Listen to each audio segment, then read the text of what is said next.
Hello, family. How's everyone doing today? I hope everyone is doing well today. Let's talk about it, family. Oh, we got a lot of tea in here today. Family, Nolan Wells' friends did a 911 call on the boat when they was out for the 4th. And they said that their boat was taking on a little water. And then the GPS came out and it tracked every movement of the boat. Wow, very interesting.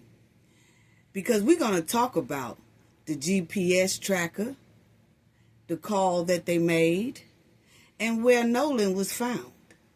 And that the DA has now stepped into this matter. Also, the FBI regarding Nolan Wells' case. We're going to talk about that. And Karmelo Anthony. Yes, a new judge is going to see and hear about this new trial that Karmelo Anthony and his dream team requested. Oh, we got a lot of tea up in here. Yay! And family, we're going to talk about New Orleans versus the state of Alabama, because New Orleans was targeting some residents of Alabama when they went to go visit New Orleans, which is my family, during our family reunion. Remember, family, I told y'all that I was going to let y'all in on the tea and spill the tea about that little bump in the road that we had in New Orleans during the family reunion. Oh, family, get y'all coffee, your donuts, everything, your tea, your dessert ready, because we spilling a lot of tea in here today. Yes, family. And Nolan Wells' friends, I guess they thought that call that they made, I don't know if they was for sure that it was going to track their every movements on the boat, but I can't wait to talk about it. But y'all already know what we got to do for the ones in the back. This video is under fair use. Copyright disclaimer under Section 107 of Copyrights Acts in 1976. Allowance is made for fair use for purposes such as criticism, comment, news reporting, teaching, scholarship, and research. Fair use is a use permitted by copyright statute that might otherwise be infringing. Non-profit, educational, and personal use tips the balance in favor of fair use. Yes, fair use. All rights and credits go directly to its rightful owner. This video is purely for fair use, opinion, and entertainment. Enjoy. And we also want to add that everything in this video is alleged. Yes. Yes, family. Thank y'all all for joining us today. Like always, salute to our subscribers. Salute, salute. If you are not a subscriber, please subscribe to the channel. It's so greatly appreciated. So subscribe your girl up, okay? Hit the like button as well. Please hit the like button. It's a great way to get the video into the algorithm. Hit the hype button. Hit the like and the hype button. The hype button is free as well. Hype your girl up. When you click the like button, you may see the hype button. Hit that hype button. Give your girl some points so this pushes the video into the algorithm. Thank you so much, family. It is so greatly appreciated. Sending loves and hugs to the chat, to the comment section, to the replay gang. Salute to everyone. Moderators, everyone in the chat be on fire, okay? So just thank you all so much. Thank you to all our viewers as well. Like I said, please subscribe to the channel. If you are not a subscriber already, it is so greatly appreciated. Let's get down right to business, family, okay?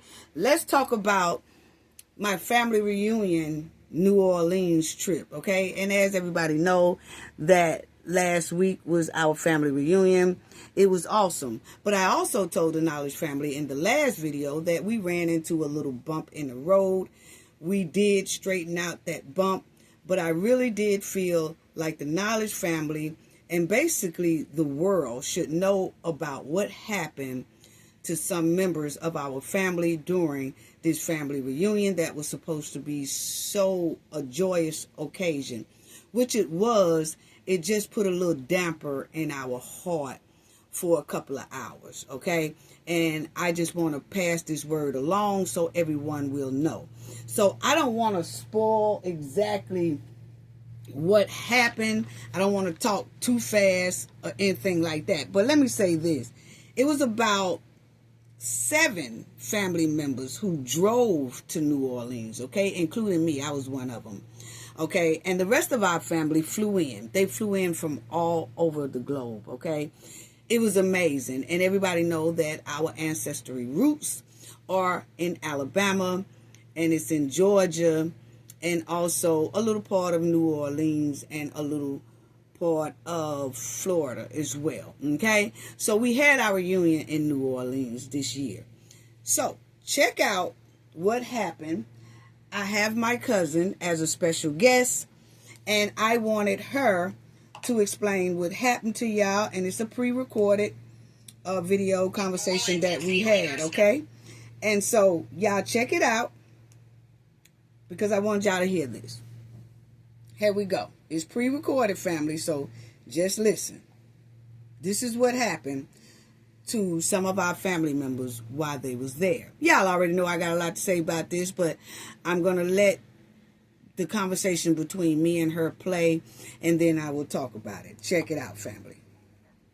Hey, Knowledge family, what's going on? Love y'all. Hey, let me tell y'all, you remember when I was telling y'all about we had a marvelous time at the family reunion, and that we ran across a little bump in the road, little hump, and we got over the hump. But I wanted to tell y'all about it because I told y'all I was going to spill the tea. So I have a special guest here. Is my cousin, Rita, and she is going to explain the little bump in the road that we had there in New Orleans, okay? So y'all check it out, family. Pay attention. I'm going to need y'all help to spread the word. Y'all know how we do. Yes, we're going to spread the word about New Orleans. Yes, spread the word, so, family. Share. Let me start off with saying, we appreciate our special guest for coming. It's my cousin, my first cousin. We grew up together, and now we're grown with kids, and she's married and everything. And we have grandkids as well. I just want my cousin to explain some things that happened there in New Orleans. So, Rita, how are you doing today? Hi, good morning, and good morning, Cafe of Knowledge, and good morning to the Knowledge family. It is such a pleasure to be here with you all as a special guest. I feel so honored. We are so glad to have you today. So, cousin, can you explain what happened on Saturday, that was July the 11th, about the little mishap that our family ran into on that day? Sure, of course. But first I want to start off by saying what an amazing time we had in New Orleans. It was great. It was my very first time in NOLA. I had never been there before, had heard a lot about it, but was just, kind of inquisitive about what was going to be, what my experience is going to be, and had an amazing time being with you and the family. And it was just a great overall experience, except that little bump in the road that you spoke about. Mm-hmm. So I just want to say thank you to you, cousin, for picking me up from the airport. It was a nice drive from the airport to see all of the, how the city of New Orleans, the backdrop of it, and how it's all laid out and everything. Yes. So thank you so much for doing that for us. Oh. And also, too, I just wanted to say that in regards to my reason for being a guest here on Cafe of Knowledge was that, we stayed at the hotel. I don't know if your Knowledge family is aware of the name of the hotel. Yes, we stayed at the Aloft Hotel. Yes, an amazing, beautiful hotel. We were treated warmly by the hotel staff. They were very friendly. They were very personable, and also too, even down to the valet staff members out front, which is I enjoyed those conversations most. And so what ended up happening was I was just out front, just kind of hanging out. The weather was not too hot there in New Orleans. Very beautiful weather there. Little rain showers here and there. Overcast. I think the highest temperature was maybe high 80s. I don't even think we broke 90s there this past weekend when we were there.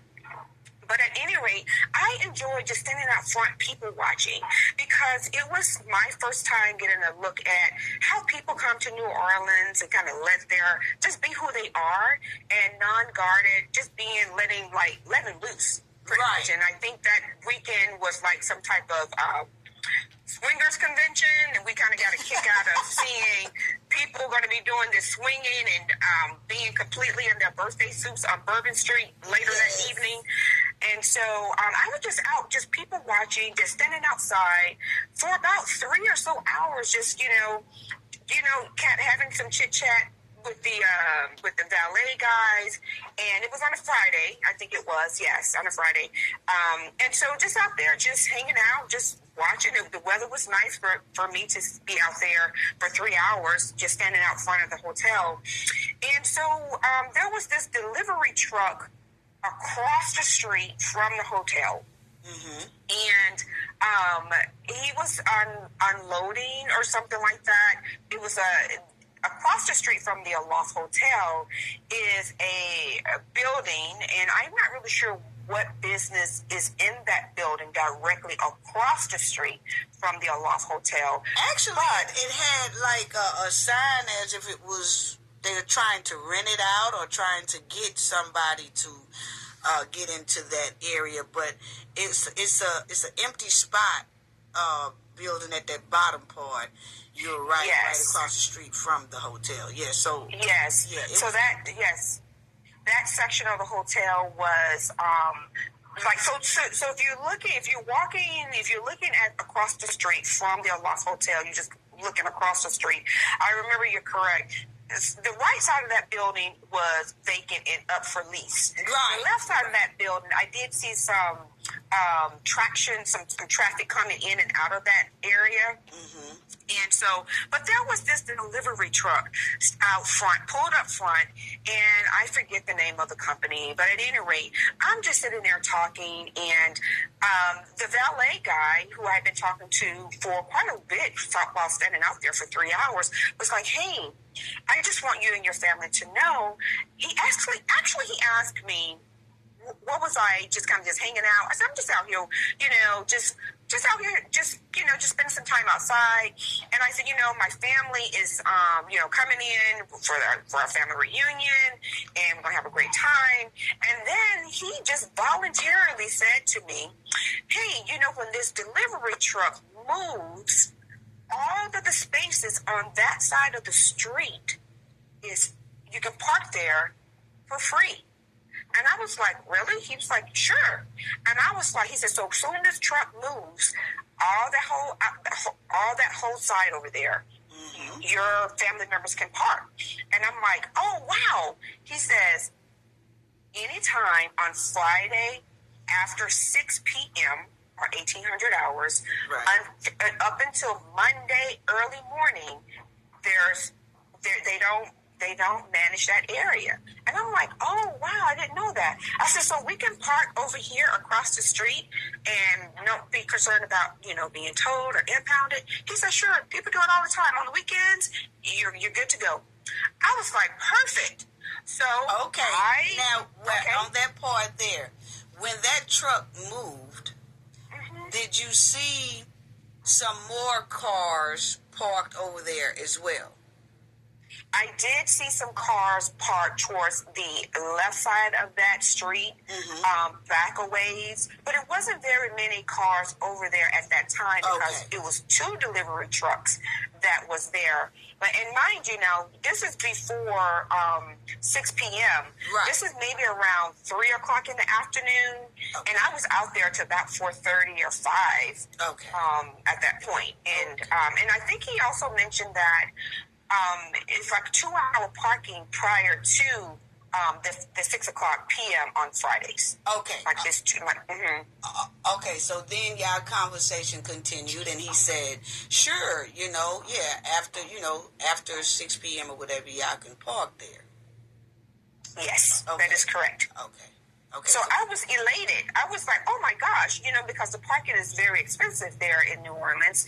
And sometimes if you park in certain parking garages, you have to pay per entry, and some you can pay in just a one-time fee per day, and you can come and go as you please. Exactly. But then I was thinking, why not capitalize off of having my family members to park, right across the street? Right. And I was like, where is my niece? Where are my cousins? Because we can get these spots.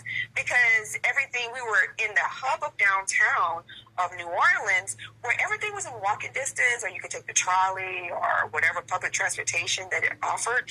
We really didn't need our vehicles because the hotel was in an amazing spot, centralized to where all of the places where we had that we were interested in going. Right. So I was thinking you park there and you park until we leave out on Sunday when everyone, we say our goodbyes. Mm-hmm. Yeah. Okay. So then when you said, well, let me alert my cousins and, let me see if they would like to park over there, because you got the information from a valet person who's there every day, all day. Yeah. Almost every, about 10 hours a day at least. And so Yes. when you contacted the nephews and the cousins and things like that, and then they did park over there across the street, correct? That is correct. I actually went and I had received such great news, and I was like, hey guys, I just learned from the valet that across the street we can park without being concerned about vehicles or anything like that, but it has to be Friday after 6 o'clock up until early Monday morning is when they start patrolling again. But between the whole weekend, he says, on the weekends, you're free to park there. So I was waiting for my niece, my nephews, my cousins, anyone who I could share this information with, Right. and say, hey, park there. But at that point, the cars start to fill up across the street. Right, so they start to file in there, and I was like, "Oh man, it's only like maybe 3 more spots left." And eventually, I think my niece and my nephew came and was able to absorb 2 of those spots, Right. to park. And so, yes, so that's what happened. Okay. Now I know that they got those spots. Did they get those spots? I think it was Saturday morning, right before our pool party. Yes, that's from my understanding. Actually, my niece was able to park there Friday evening. Okay. Yes, she was parked there Friday evening, but I think my nephew parked there Saturday morning. Right. Mm-hmm. Okay, so then that's what I want to know, because family, the niece that parked there Friday evening after the time that they was allowed to, she will be on our show in a few minutes as well, and explain how everything went too, according to how things that happened on her end. Okay, so then we had the pool party Saturday, family, and it was at 11 a.m., about 10:30 a.m. in the morning. So those cars, I know the nephew car was only there for about 3 hours. And then the niece, she was there after 6 on Friday, which you can park there on those times with no problem. Okay, now this is also what bypasses of residents was saying, also the valet, even other employees inside of the hotel was telling us, because they know, they live there, they work there, that's what they see every day. So then, when the pool party was over with, family, about, I say, 2:30, the niece and the nephew gets ready to go to their car just to, I think, retrieve some things. And then can you tell them what happened, Rita? So when they went down to their vehicles, they were gone. They were gone. And I wasn't there initially. I was actually headed back to the lobby to meet up with some other family members, to kind of engage with them. And then my niece is frantic. My nephew is like, what happened to our vehicles? And so that's when we learned that on a weekend, a Saturday where it is known that the city of New Orleans does not impound or tow vehicles on weekends. I don't, and of course, I guess it's just a precedent, or it's just common practice that they don't, because there's no active business going on at those businesses across the street where you have to move your vehicle within an hour, 2 hours. Everything is closed on weekends. The city pretty much just shuts down on weekends just for people to have a great time, because they know they have a lot of visitors, tourists in the city, Right. and they have a lot of activities going on. So they want to kind of have it so where, people have freedom to park wherever they would like. So I know that the valet person who shared this information with me was truthful. Yes. I don't find that he was in collusion with anyone. And I'm glad that Rita said that, family, because after that 6 p.m. Friday, remind you that this Saturday we had our pool party at 11 a.m. to by 2:30 p.m. That's when they went back downstairs to retrieve something from their car, and their car was gone. But what I want to emphasize on is that the building that they was parked in front of is vacant on the bottom. It's no business going on. If you go up a little bit, way past where their car is, it's like an area that people was having like you can go in there and have like a little function or something like that, but that's way up a little bit. That's not where our family members' cars was parked. They was parked at a vacant area, where a vacant building. Is no delivery, no nothing like that going on after that 6 p.m. period on Friday evening. Okay, you wouldn't see another delivery truck until that early Monday. Okay, so I will let Rita continue our conversation. Check it out, family. To capitalize off of anything, I just felt as though that because, our vehicles, didn't look the same as theirs, regarding whatever identification, I don't know if we were targeted or what happened, but I do know that those vehicles were impounded. They was impounded. Yes. And let me say something on that. Yes, I do feel our vehicles were targeted.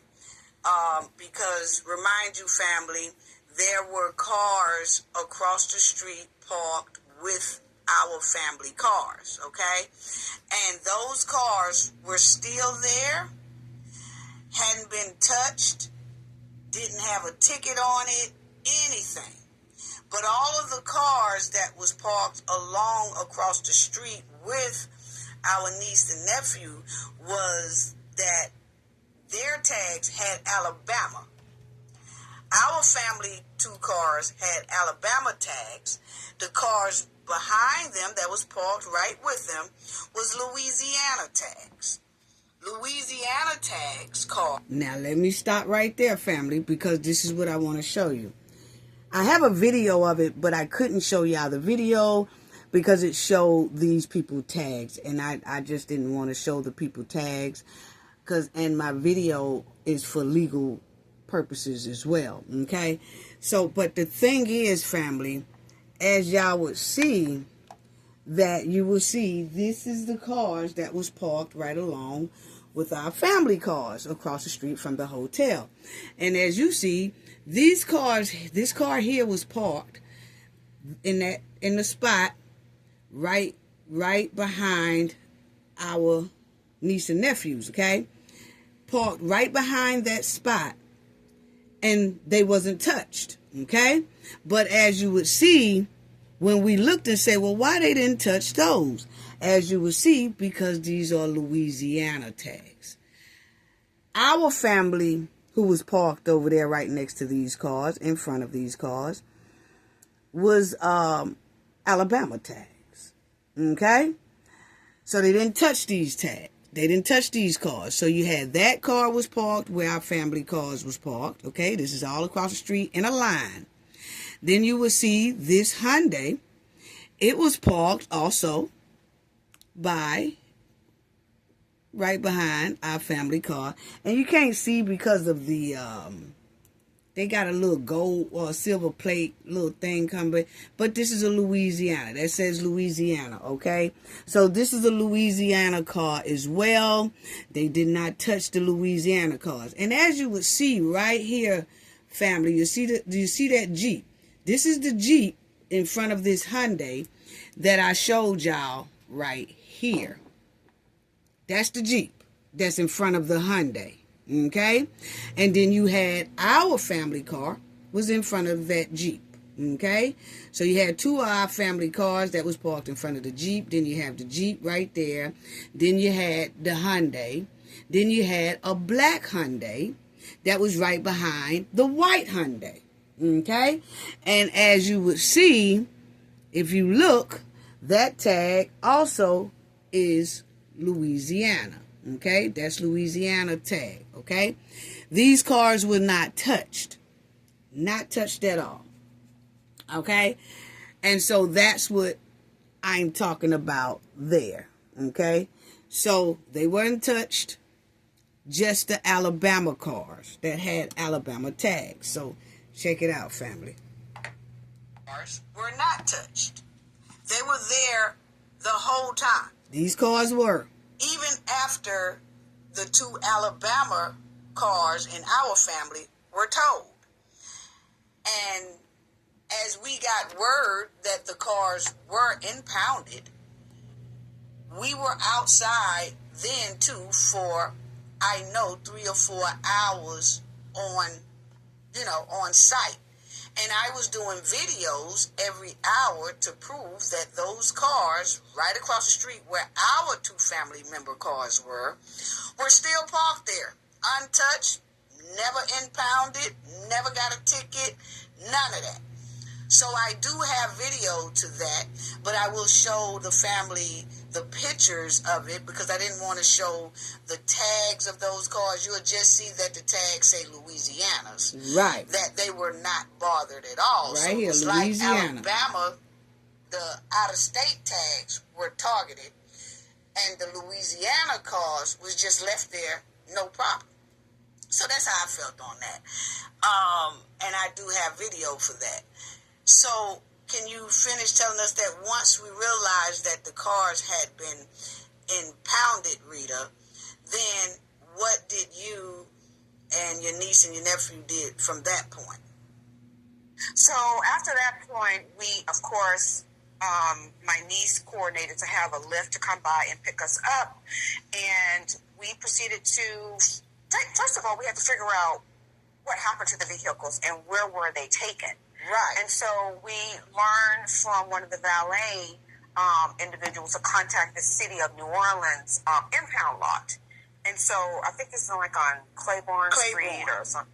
Okay, yes. Right. So we ended up tracking down the vehicles. They gave their license plates and descriptions of their vehicles to just make sure before we went there, did you actually have those cars?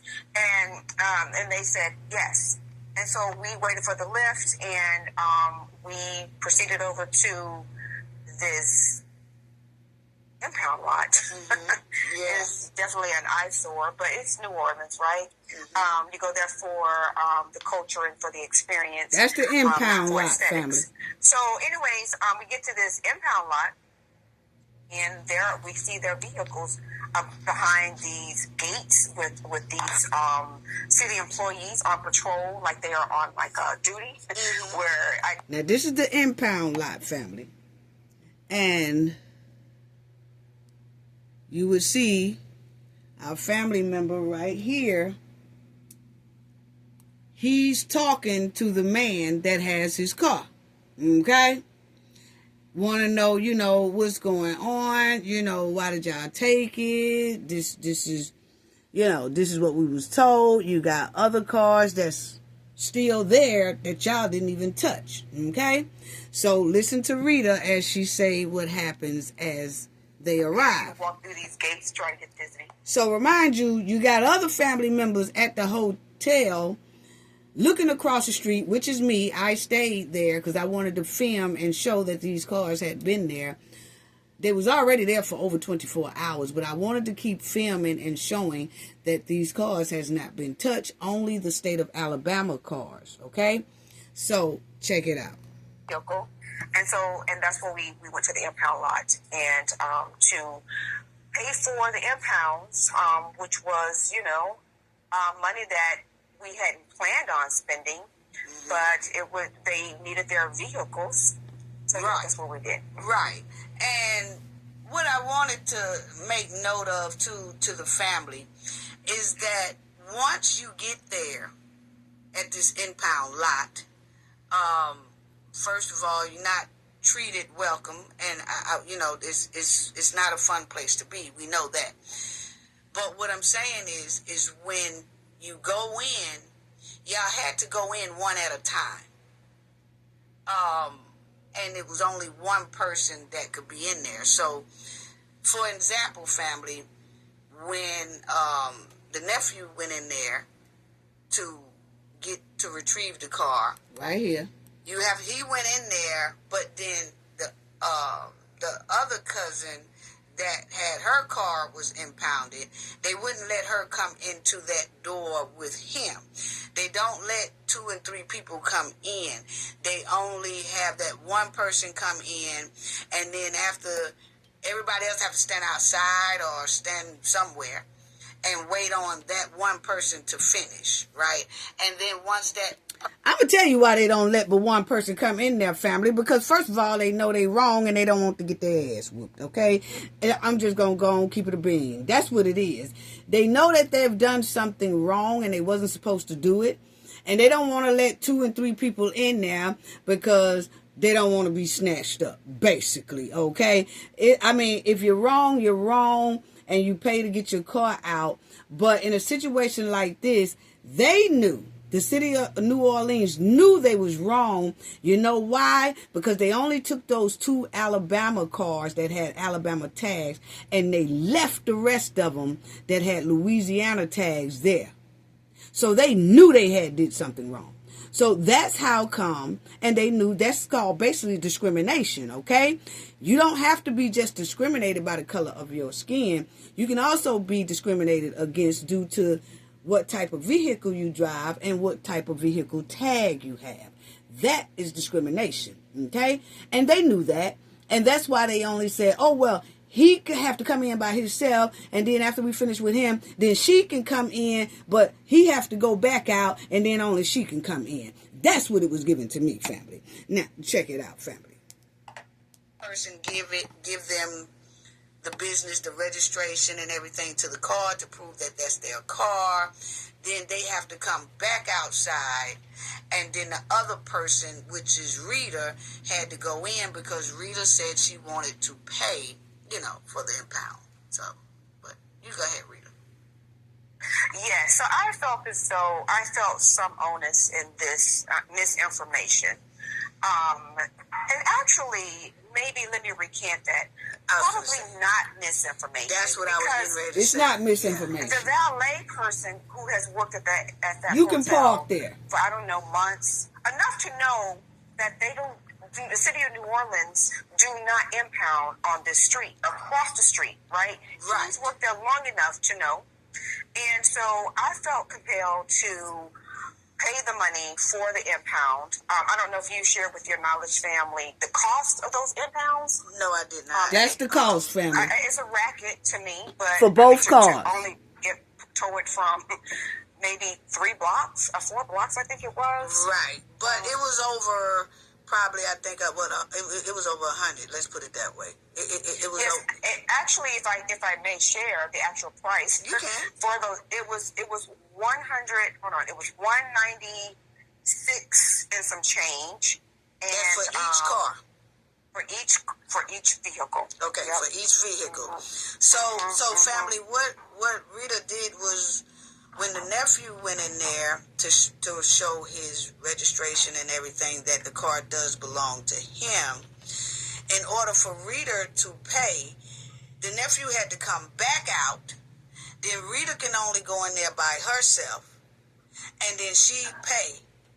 And then after she pays, they tell her she got to come back out. and then the nephew have to go back in by himself, and then he gets the receipts or whatever like that, and then he comes back out. And it was the same process with the niece, and they made it so inconvenient, not only with them taking the cars that shouldn't have been taken, because that was a parking spot that's what they can park there without worrying about the cars being towed from the beginning. And not only did the valet person verify that, it was about 5 others that works inside of that hotel, and some residents that was just passing through, because we was talking about it so much outside of the hotel to local residents was just joining into the conversation, and they verified that as well. And they said, well, because out-of-towners don't know the rules, and y'all don't know that y'all really could park there, that the city of New Orleans feel like they could take advantage of cars that's out of town, because we don't know the whole rules to parking over there for free and when you can and when you can't. So that's why they did that. That's what we was told, and that is the feeling that we got, because when we continued to look across the street for 4 hours past the time our family members' cars was impounded, those same vehicles were still there untouched. Right here. But untouched. Untouched. Okay. So untouched. In the process of that, for 2 whole days, and you having to go in, and then they come out, and then you go back in to pay for the niece, and then she would have to stand outside while you do that, and then you come back out, and then she has to go in, which is Tamia, and we will be talking to her pretty soon in this here broadcast. But in overall, how did you feel about the city of New Orleans doing that to family members, and not to the vehicles that we saw 4 or 5 hours past that point still there?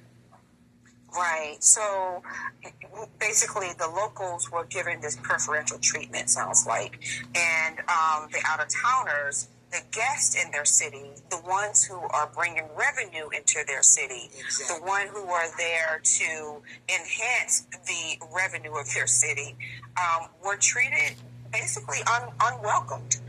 Or we were not embraced warmly, especially when it came to following the guidance of those, or the information from the local residents there. The local residents had nothing to gain from sharing that information. They were trying to just, help us curtail some of the spending on parking, and we can use that money elsewhere. But I felt as though that it was a double standard, is what it was. I find that if a city ordinance is a city ordinance, right? If you are going to say that we will impound 7 days a week, then you need to adhere to your city ordinance. I find as though the city of New Orleans, what they said to me, because I'm very active in the city of which I live, I find that the city of New Orleans, they pick and choose when they want to invoke their ordinance, right? So if there's no parking, there is absolutely no parking. It is going to be, city of New Orleans needs to have the manpower and the personnel to impound whatever hours they say that they're going to impound. You just don't have someone arbitrarily say, you know what, I feel like canvassing these streets, looking for license plates that are not familiar to my eyes, or that are different from the vehicles that reside here. And that's what happened to us. Exactly. That's exactly what happened to us. And we put a family, we had... and that's exactly what happened to us. And excuse the lawn people outside my house, family, they're doing my yard, my back and my front. But anyway, that's exactly how we felt. And they targeted our Alabama cars. So hurtful, so disappointed, so disrespectful to do that, okay? And then when I tried to call them to let them know that, hey, why didn't y'all touch the cars that is in the same spot? They was parked where our family cars was parked, and those of Louisiana, the lady hung up in my face, right? So that's a lot of the reason why they only let one people come in at a time. For one, they know they wrong. For one, they know they are picking and choosing and discriminating against the tags of each vehicle. If you out of town, they snatch it because they know you're going to have to pay this amount because you want to get your car back so you can get back home to your destination. Louisiana residents, special treatment. Okay? They know the rules, so they knew not to F with their cars because they knew that, that's a Louisiana tag. They already know that they could park there, so we ain't gonna mess with them because they gonna raise hell because they know that they could park there. But an out-of-towner, let's go head on and take them and juice them for some more money. Even though they already put thousands and thousands and thousands and thousands of dollars inside of our city just for those 4 days of the reunion that they were here. Okay? So, check it out, family. Unbelievable. Oh, it gets better, family. Check it out. Over 15 rooms in that hotel. So you can imagine the revenue that just came in off that. We were there for... Hold on. Let me do that a little bit. Some of us 4, some of them let me stayed do even that. after. And the out-of-towners, the guests in their city, the ones who are bringing revenue into their city, Exactly. the one who are there to enhance the revenue of their city, were treated basically unwelcomed. Or we were not embraced warmly, especially when it came to following the guidance of those or the information from the local residents there. The local residents had nothing to gain from sharing that information. They were trying to just, help us curtail some of the spending on parking, and we can use that money elsewhere. But Right. I felt as though that it was a double standard is what it was. Mm-hmm. I find that if a city ordinance is a city ordinance, right? If you are going to say that we will impound 7 days a week, then you need to adhere to your city ordinance. I find as though the city of New Orleans, what they said to me, because I'm very active in the city of which I live, I find that the city of New Orleans, they pick and choose when they want to invoke their ordinance, right? Right. So if there's no parking, there is absolutely no parking. It's going to be, city of New Orleans needs to have the manpower and the personnel to impound whatever hours they say that they're going to impound. Mm-hmm. You just don't have someone arbitrarily say, you know what? I feel like canvassing these streets, looking for license plates that are not familiar to my eyes or that are different from the vehicles that reside here. Exactly. And that's what happened to us. Exactly. That's exactly what happened to us. And we put a family, we had over 15 rooms in that hotel. So you can imagine the revenue that just came in off that. We were there for, I say, 3 to 4 days. Some of us 4. Some of them stayed even after the reunion was over with. And we constantly dumped revenue in there. Some of our family members who drove, such as myself, I parked in the parking garage. That was $25 a day. So if you look at that revenue as well, we ate there. We paid for trolleys. Family members went on Bourbon Street. When I say that our families spent thousands and thousands and thousands of dollars within New Orleans, just within like a 4-day period, very disrespectful to be treated as such from the city of New Orleans. This was not like an independent tow company. This was the city of New Orleans, okay, that did this. And I'm quite sure, and I've heard that we are not the only ones when it comes to out-of-state tags. So that's given to me discriminating what Rita just said. I want to kind of go with what Rita said as well, is that if my eyes are not familiar with this here vehicle tag, then that's the one I'm going to take, because I know you need your car to get back to where you're going, and that's guaranteed money. But the New Orleans ones, we can't get too much up out of them, and that's the people that belongs to our city, so we're not going to inconvenience them. We'll let them park exactly where this family reunion members parked, but we're just going to tow their cars because those are Alabama tags, and we're not going to bother with the New Orleans tags. And I just felt that was very, very disrespectful. And for the money that we alone as a family put into the city of New Orleans to be treated as such, and then to look around, we had a marvelous time. But I can also tell that our tourist money and other tourists that comes there, the money is not going into the city like it's supposed to. Because when we did do our walking and when we did do our traveling, and just, like Rita said, we were just sightseeing and having a great time.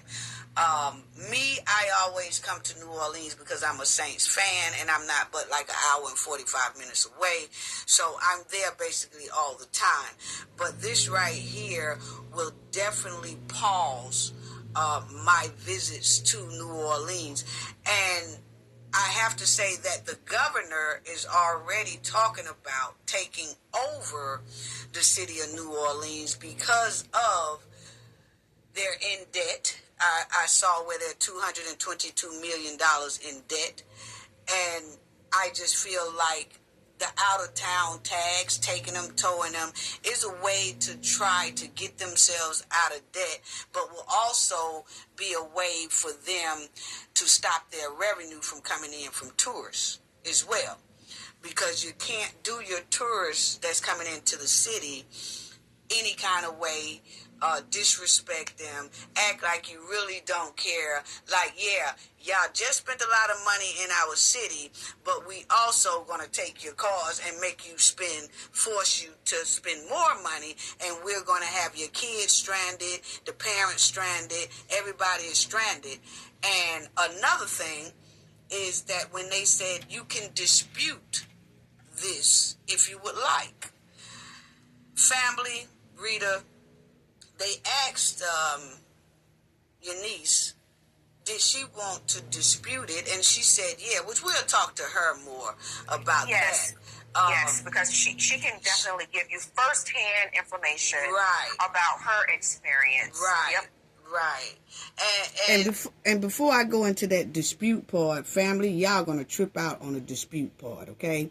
But let me say this, because after Rita, who is the guest on our show today, after Rita went there and she paid for each vehicle, as y'all see on the screen,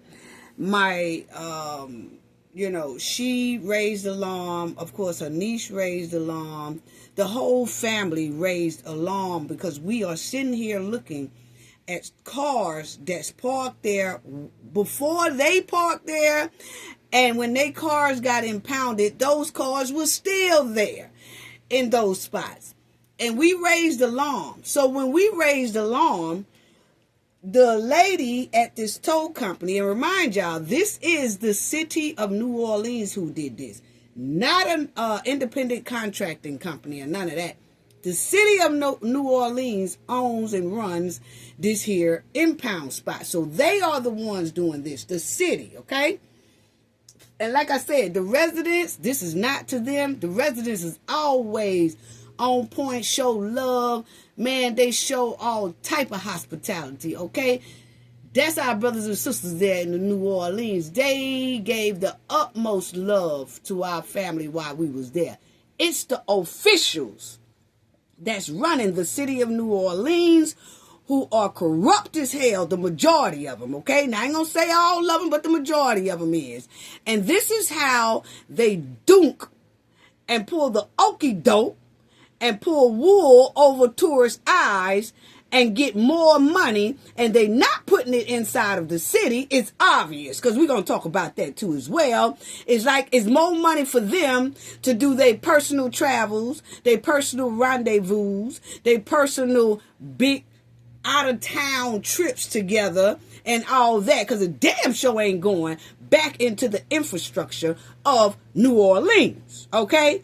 And matter of fact, I've had a lot of interviews while I was there with residents saying, hell, the city officials in New Orleans act like they don't give a damn about the residents either, okay? And that kind of, we talked about it and we can see it because the majority of the people who are running New Orleans is not even from New Orleans. They from somewhere else, like California. Then they come into New Orleans and then they get a mayor spot or they get some type of leadership position, okay? Which is weird as hell too, because a lot of the locals and the residents say that they do be voting, but for some reason their votes don't never seem like they never could get enough for the people they want. It always wind up being someone who's not even from New Orleans. So the governor might want to check the voting polls when they doing voting. Because those residents of New Orleans say that they be picking the people who have roots in New Orleans, know about New Orleans, care about New Orleans, grew up in New Orleans. They got that soul for New Orleans, but for some reason, they don't get the seat. It be somebody from a whole nother state that come in and get the seat. So that voting poll might need to be very well double checked. Let's talk about it. Let's talk about it. Because this ain't only about our family. This is about our brothers and sisters and everybody who live in the New Orleans area, too, that they say they don't feel like they being treated right as well. So, like I was saying, family, the point is, they did this to target out of town tags. Yes, they did. I could say this because my family was impacted by this shit. And I ain't very happy. Share this video, family. Share the video. Share it to everybody y'all know. And I don't want to get too heated right now. Let read a conversation continue on, because when I say y'all gonna drop to the floor when you hear this part that's coming up about when you want to dispute about them impounding your car, guess how it turns out, family. Check it out. Oh yeah, a lot of people gonna hear about this. It was check it out. What she also told me, the niece, Tamia, is that when she told them, yes, I do want to dispute it, which we would talk to her, then they said, okay, well, we have to keep your car until we dispute it. What? How you going to keep my car? Well, then, if you dispute it, they keep your car. What? And that could take months. Wow. And so if you don't dispute it, then you can pay and you get your car out, which is given like, okay, we really don't want you to dispute it. So if you dispute it, we're going to keep your car. So they automatically know that you're going to say, nah, I need my car because you got to get back home. And so they get the money that way. And family, when I looked up the rules, which I'm going to show y'all in a minute, that's not how that go. You can pay for your car at that moment, and you can go to the boot and tow company and dispute it there. So it was just so much that I feel like my family was lied to. We were lied to. Now check it out, family. Once me and Rita raised a little hell, and the rest of the family was raised in hell, because we trying to figure out why these cars that was there before our family parked there is still there. And even after they got their car out of the impound, those cars were still there. But they are Louisiana tags, okay? They not out of state tags, so they were safe. Wow. But anyway, family, then I guess they realized, uh-oh, we done effed up. So then they tried to backtrack And I'm still filming. And the lady comes and she jumps out of the city, New Orleans city car. And then she writes a ticket and sticks it on one of the cars. Because she realized she done effed up. Okay? Or they realized this family here ain't going down without a fight. And they obviously has been watching across the street and see that we just took their vehicles and not these vehicles. So what does she do, family? She jumps out of the city truck and she puts one ticket on this here car. Now, and I came right across the street while she was doing it. So I guess she thought her ass was getting ready to get jacked, and she wasn't. I was going to ask her about it, but I wasn't, no means necessary was going to do anything stupid. But while I'm going across the street and I'm filming, she sees me, and she only gets to put that one ticket on that car, and she jumps in the car and she jet before I could get across the street because this car is coming and I'm trying to get across the street to where she at. Just to ask her about why you come back now and you write tickets. And I was going to say, oh, so y'all do give out tickets. So if you ticketing these cars now that we done raised hell, why didn't you tow them? See, she thought that putting tickets on the cars would shut us up. But it only made matters worse because now we see that they do give out tickets.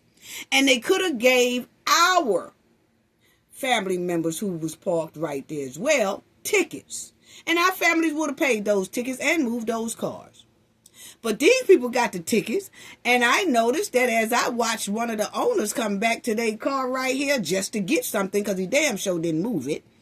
He got the damn ticket off of it, threw it in the damn car, got whatever he needed out of the car, and he locked the car back up and went on about his business. Like, ain't nobody studying this damn ticket. They know damn well I wasn't supposed to get no ticket right here because we could park here. It was like nonchalant.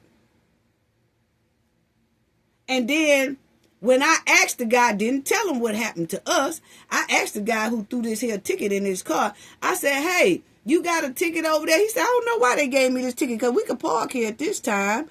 I said, oh, wow. And he kept on trucking it. Wow. Wow. Wow. But they gave him the ticket, but didn't tow. But she only got to put one on the car because I was coming across the street and she didn't want to be bothered with me. Okay? So she took out. But the thing is, we seen then they could give out tickets. So they could, just like they gave this car a ticket, they could have gave our family members tickets as well because our family member cars was right in front of these cars. Wow. Wow. So check it out, family. And I feel like my family was disrespected by discriminating against tags, and you take Alabama tags and leave your Louisiana cars sitting there in the same spots that our family was in. And once we raised a little hell about it, family, then we see the people come back and put tickets on the cars. Because I just told y'all that. Filming, they knew we was making a big stank about it, and they knew they was wrong. And what they did was they came back and they just slid tickets on the cars that was there along with our family cars. But guess what, family? They didn't tow those cars. They just gave them tickets, which I'm going to show y'all that too in a few minutes, the pictures of the tickets, which shows that they can give tickets out. And so if they can give tickets out, why didn't they give tickets to our family members? Because they was Alabama tags. So they still gave tickets to the cars that was there after we raised the alarm and was showing that they was wrong for doing what they did by towing the cars.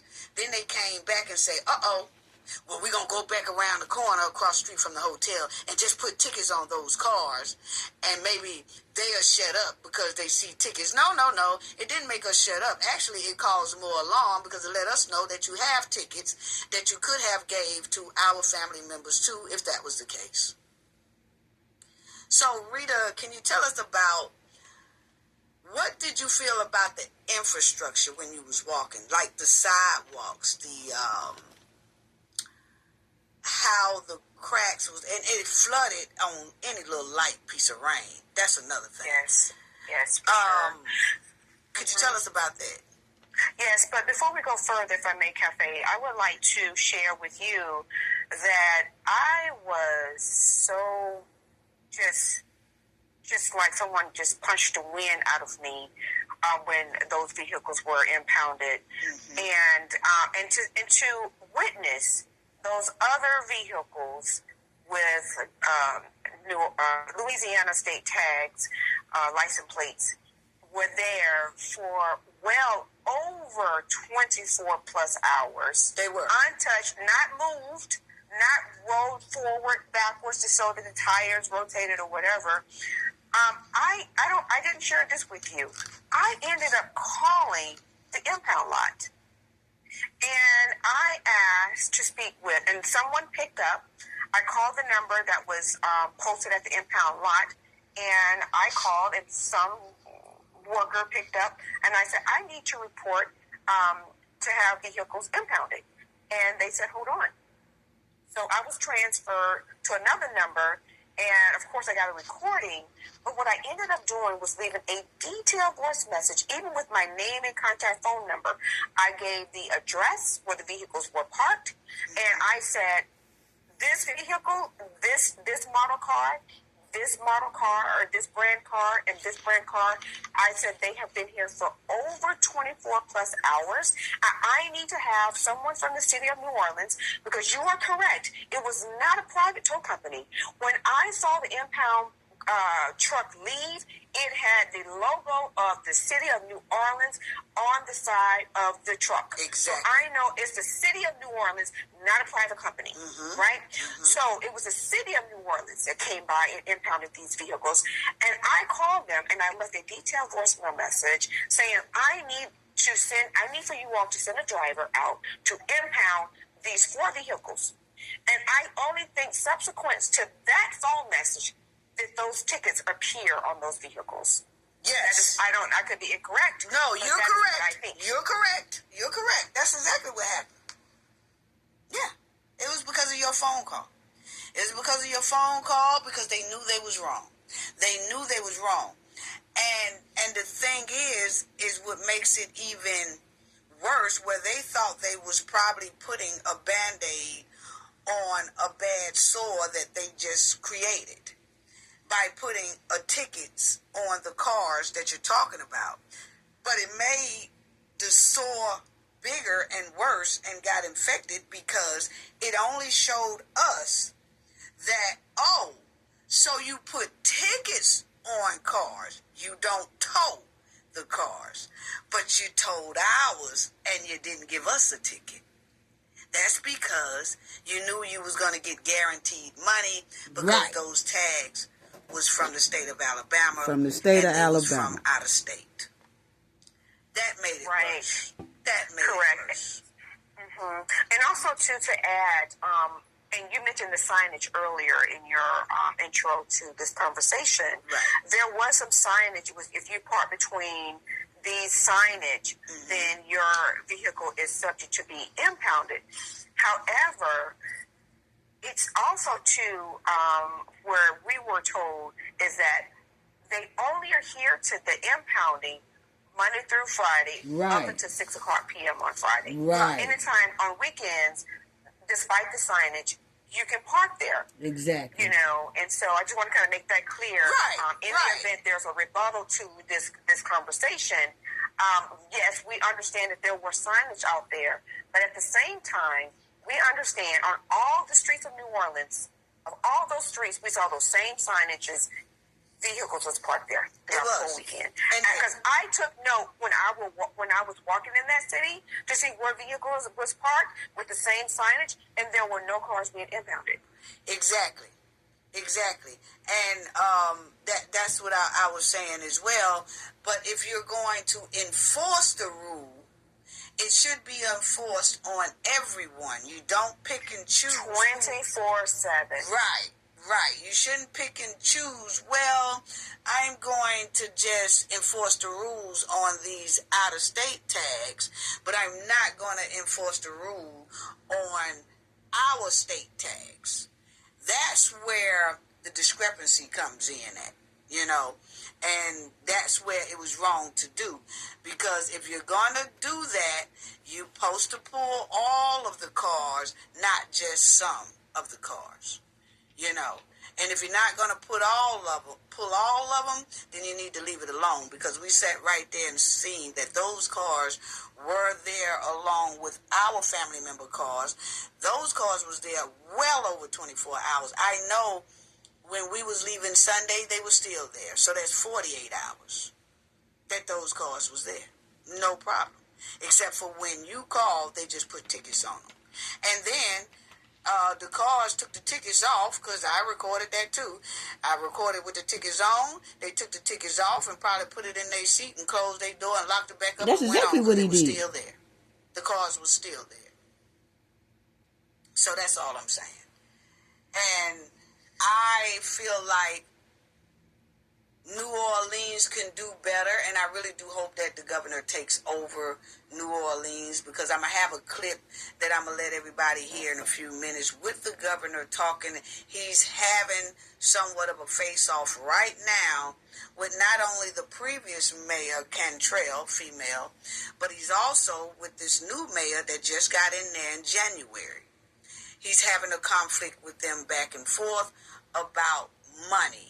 New Orleans is still asking for bond money from the governor, and the governor is like, nah, look here. Y'all are not doing what y'all supposed to do. There's a lot of corruption going on. There's a lot of mayors that have been indicted, and all that stuff is going on with New Orleans.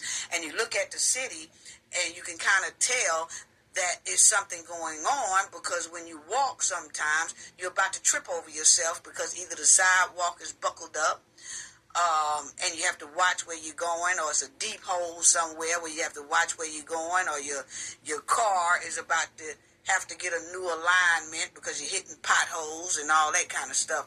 So the money is not going where it's supposed to go, but it does seem like they're collecting and they're taking, but they're not putting inside of the city. And me, with our cars being told like that, that's another part of corruption to me, because you're picking and choosing when you want to tow a car. Exactly. And the majority of the cars that's being taken are out-of-town tags. And that's unacceptable. So, family, I want y'all to spread the word on that, and we'll be talking to Tamia pretty soon. And is anything else that you would like to add to this? And I have to say, like you said, Rita, the residence was just marvelous. When you say these people are so heartwarming, they embrace their visitors, it's almost like every visitor that come into New Orleans, they make you feel so welcome. That's the residents. And we've heard from residents that they feel neglected, just living in the city of New Orleans, and I wanted to play some of their clips too, but I'm not going to do that because I don't want them to be retaliated against. But they did talk about how they feel like they, as residents, are being neglected by the city. So I do feel like something needs to happen. But anything else that you would like to add? And the hotel, Aloft, was ace on the money. They was good. If anybody ever visit New Orleans, check them out.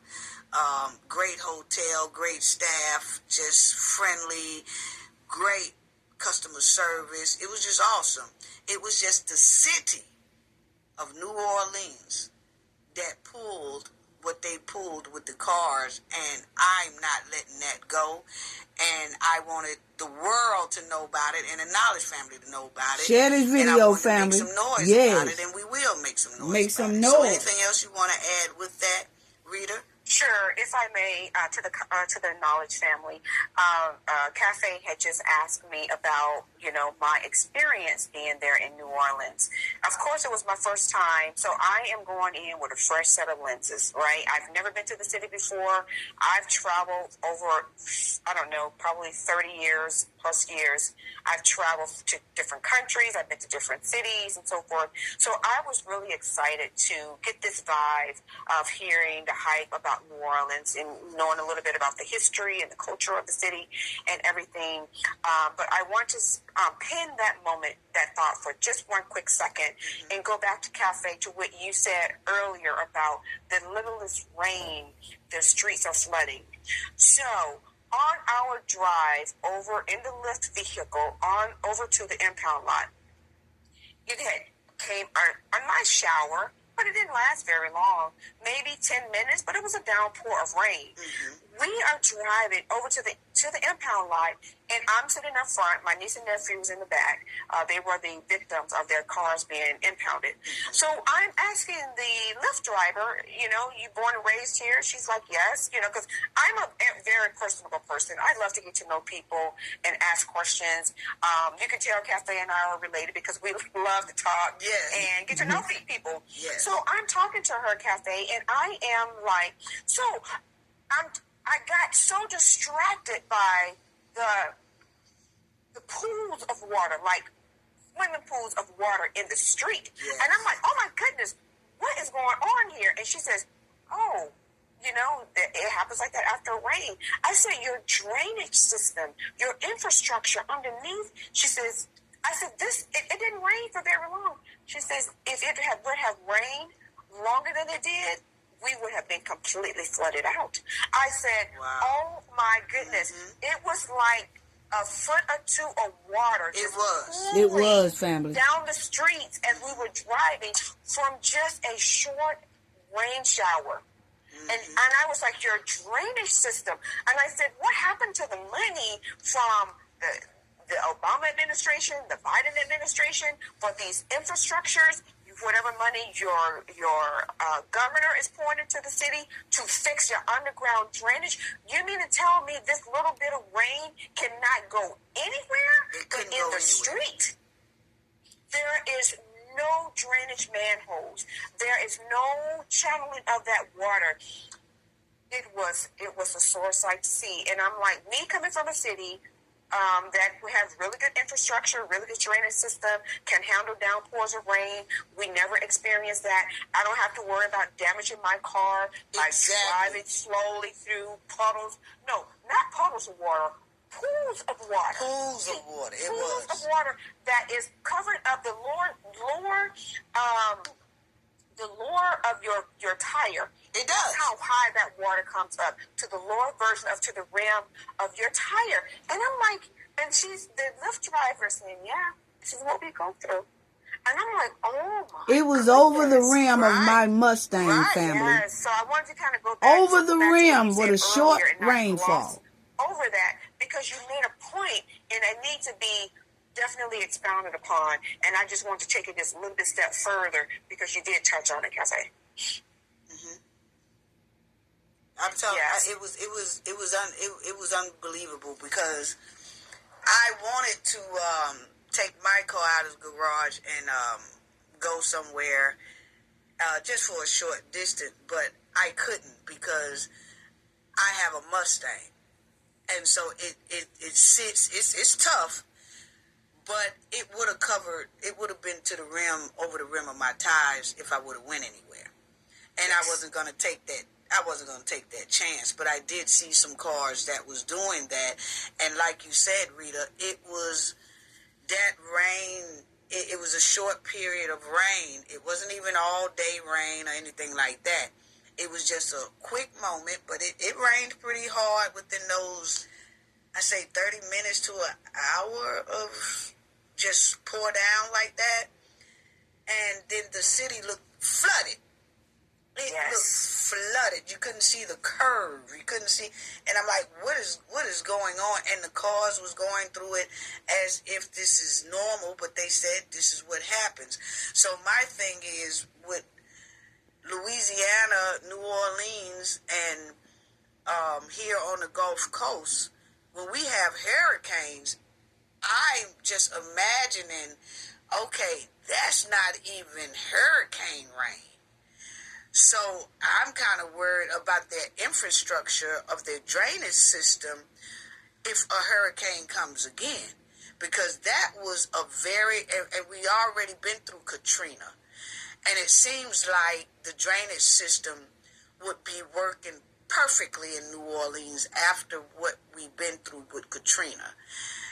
And actually seeing that like that was heartbreaking to see, because I'm knowing if this is a day of rain coming, New Orleans is in trouble.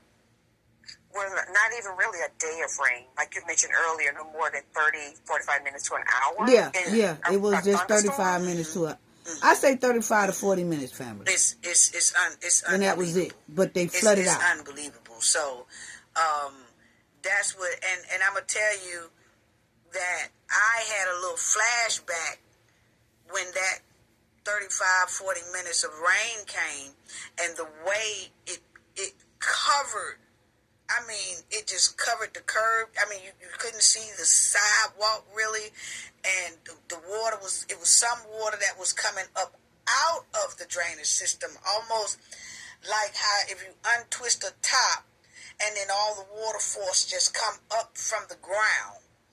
That's the way it was by the car garage that I was parked at.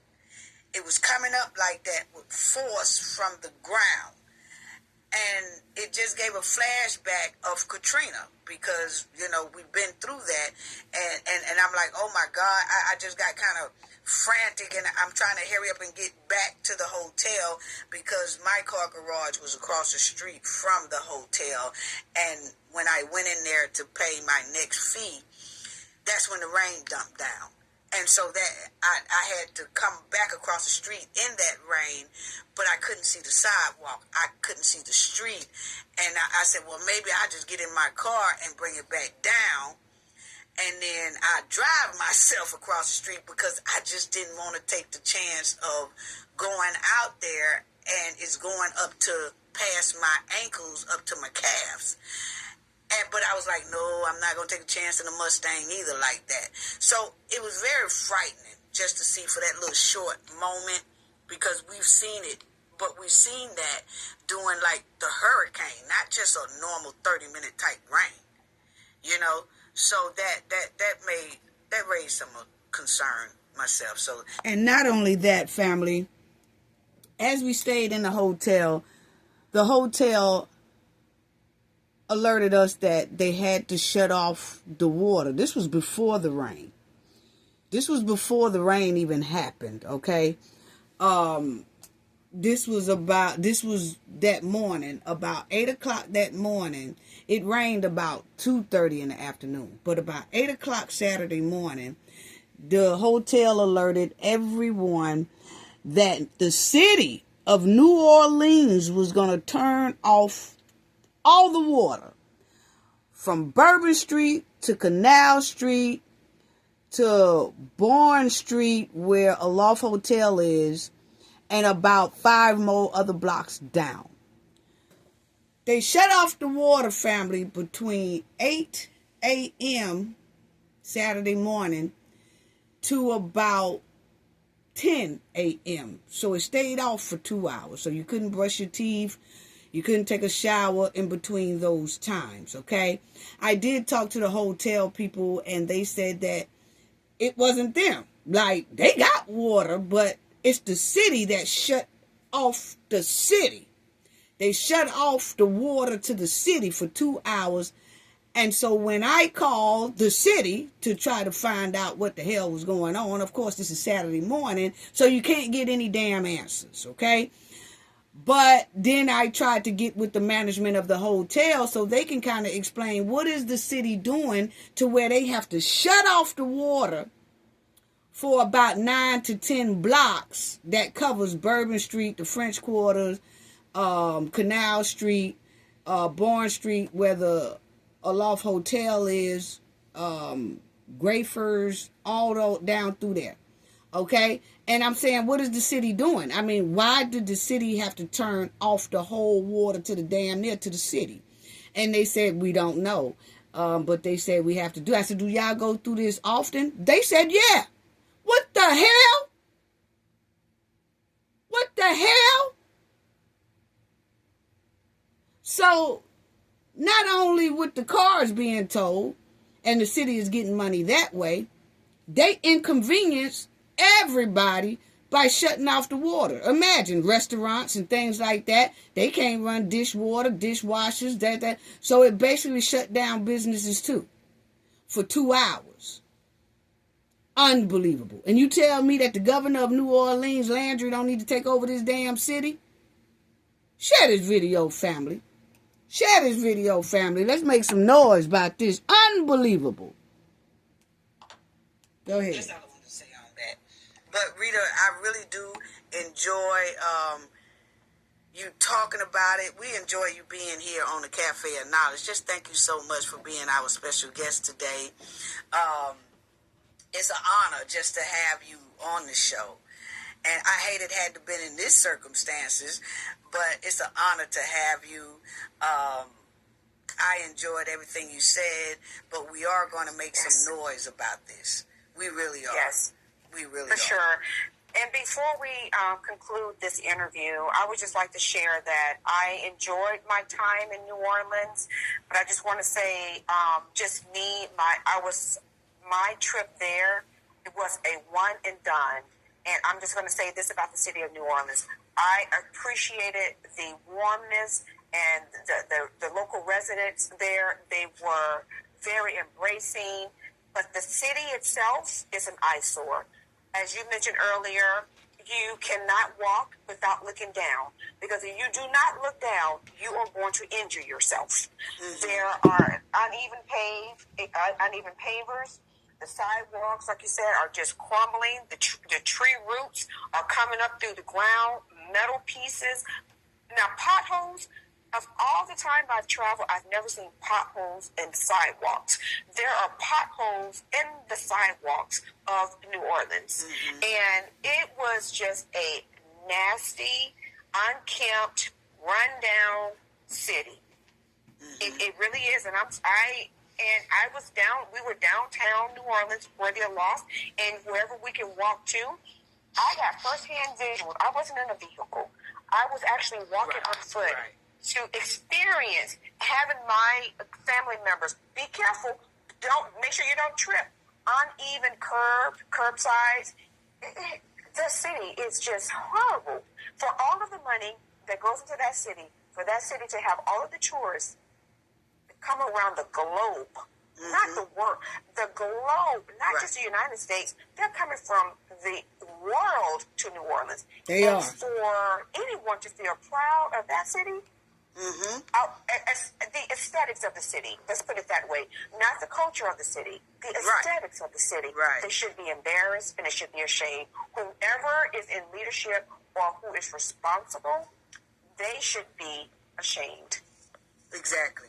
And I feel the same way as well, because Mobile, Alabama is a Mardi Gras city as well, along with New Orleans is a Mardi Gras city, and we just not too long ago, I say within it's not even been a year yet, if it's right at a year, that we have the Amtrak now that is called the Mardi Gras train, and so it takes everybody from Mobile, Alabama to New Orleans, and it takes the New Orleans residents to Mobile, Alabama. And New Orleans also visits Mobile, Alabama doing Mardi Gras, as well as Mobile, Alabama goes to New Orleans, vice versa. And we share each other's Mardi Gras experiences and things like that. But what I can say is that the state of Alabama, Mobile, Alabama, has never, I ain't gonna say never, but they do not target out-of-town tags. Actually, our out-of-town tags get more of a courtesy break.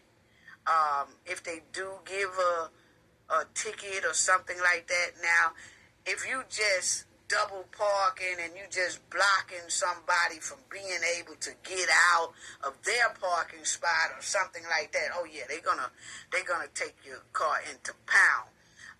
But they do give the out-of-towners kind of a break. So I know that New Orleans don't want to start that as well, because Mobile, Alabama the state of Alabama, period, puts in a lot to New Orleans because we're not that far away.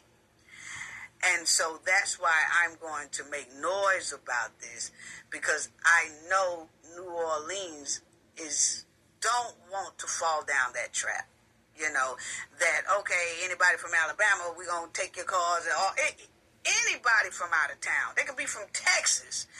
I'm quite sure I'm going to hear stories. Please email me if you have had your car towed in New Orleans and you felt like it shouldn't have been towed or whatever. Please give us an email, because we really want to know. And our email is Cafe of Knowledge. It's on our YouTube channel. Cafe of Knowledge 88@gmail.com. Okay? Because this is corruption to me. It really is. It's corruption. And it's so much corruption going on with city officials within the New Orleans area. It's something that I'm not saying because I think. It's something that I know, okay? We get their news as well, and I spend a lot of time there. So you have a lot of people that's indicted was city officials in New Orleans right now, and you can tell it by how the city is looking, how the infrastructure is going, you know, to shits, basically. You know, and I just hate that. I hate that for the residents, because the residents are so awesome, so embrace. I mean, they embrace you just like they're your best buddy, you know, yes. And they help you. Any questions you have, nobody looks at you like, I don't have time to answer. Man, they'll stop and take the time. Hey, go here, go there, turn around there, try this, do that. I mean, just the hospitality is great. It's the city. It's the city officials who's running it. Exactly. And if the governor don't get a hand on it right now, it's going to get to the point where it's going to be unsavable. That's just my opinion. Okay, so thank you so much, Rita, for being yes, a guest. We so appreciate it. Love you. Sending loves and hugs. And same to you. Okay, and I'm going to stop it. Hold on. Okay, so family, let me just say this, because New Orleans, as y'all see, is currently estimated at $222 million in debt. Actually, it's a hell of a lot more than that, but it seems like they are inconveniencing their tourists to make up for this money, and they're targeting certain tourists, you know, to make up for that money, which is a big no-no, okay, especially when you're targeting Alabama, okay, the ones who put a lot of money into their state. I'm quite sure other people in other states do, but I'm just saying, because we are so close, it's just like a drive here, you know, we kind of get there at least twice every 2 weeks, you know, once a week people go and things like that. But as y'all will see, I told y'all that the governor wasn't too happy with them anyway, and you'll see it says state versus city feud. The loan withdrawal sparks a fierce public dispute with Louisiana Governor Jeff Landry, okay, and Attorney General Liz Maurer. Governor Landry criticized the city's management and transparency, warning against over-reliance on the state, and initially raised the prospect of a state takeover of the city's finance. And that's exactly what the governor needs to do. We have been writing the governor as well. He really does need to take over.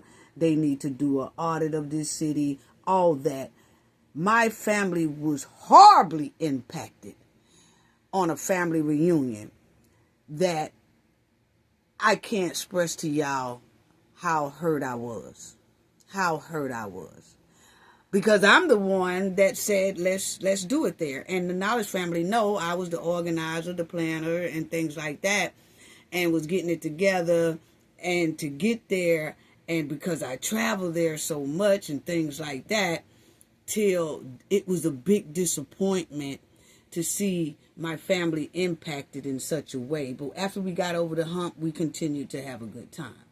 Okay, but I'm talking about, y'all just heard how the infrastructure was and all that. And I tell you, if that governor don't get a handle on New Orleans like quick, fast, and a hurry, that city will be unsavable.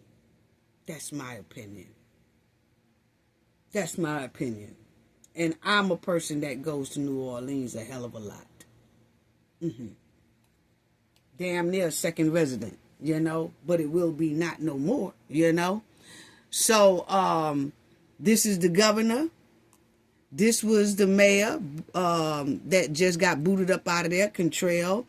She's under indictment and a whole bunch of trouble, her and her other goons that was in leadership in New Orleans, but she's no longer the mayor now. This lady took over the mayor position January of this year, 2026, and she's stinking up the joint as well. Is it her idea to target out-of-state tags? But see, this is what we talking about, because see, Cantrell was the mayor in New Orleans, and she ain't from New Orleans. She wasn't born in New Orleans. She is from Mexico. She wasn't born in New Orleans. Then you got the police chief, Annie. She don't even know what's going on. Y'all know when that man plowed into the crowd on Bourbon Street. Y'all remember that incident, and a lot of people fell to their demise. She don't even know they got equipment, because the barricades, the cement barricades that should have been out there wasn't out there. And when they asked her about why the barricades wasn't out there, you know what she said? Oh, I didn't even know we had those. Those was in the warehouse. I didn't even know that we had those. What? You didn't know that y'all had iron barricades inside of a warehouse that y'all ain't touched in I don't know how long? But after that incident, then they go and get those iron cement barricades to block off Bourbon Street so can't no cars plow through there. Then she brings it out. It's just totally out of control chaos. So yes, the Governor Landry needs to take over New Orleans. Quick, fast, and a hurry, or it won't be savable. Unbelievable. Wow. But I'm say like this. Let me let y'all hear what Landry says. That's the governor about that. And then I would let y'all, let me let y'all hear Tamia right quick. And I know this is a lengthy video. We're going to get on family. To Nolan. This is my cousin Tamia and Karmelo. Karmelo. My other cousin Rita was talking about. This is Tamia, my other cousin that the car got took. What happened when her car was taken and this one is quick, by family. The city of New Orleans. So first, I want to say thank you to Mia for coming on our show. We are so glad, cousin. Love you. I'm just so happy and excited that you are on our show today. So you just give us a little input about when you parked there. Like, what made you park there from the beginning? So we arrived Friday, right about like 5:45. Mm-hmm.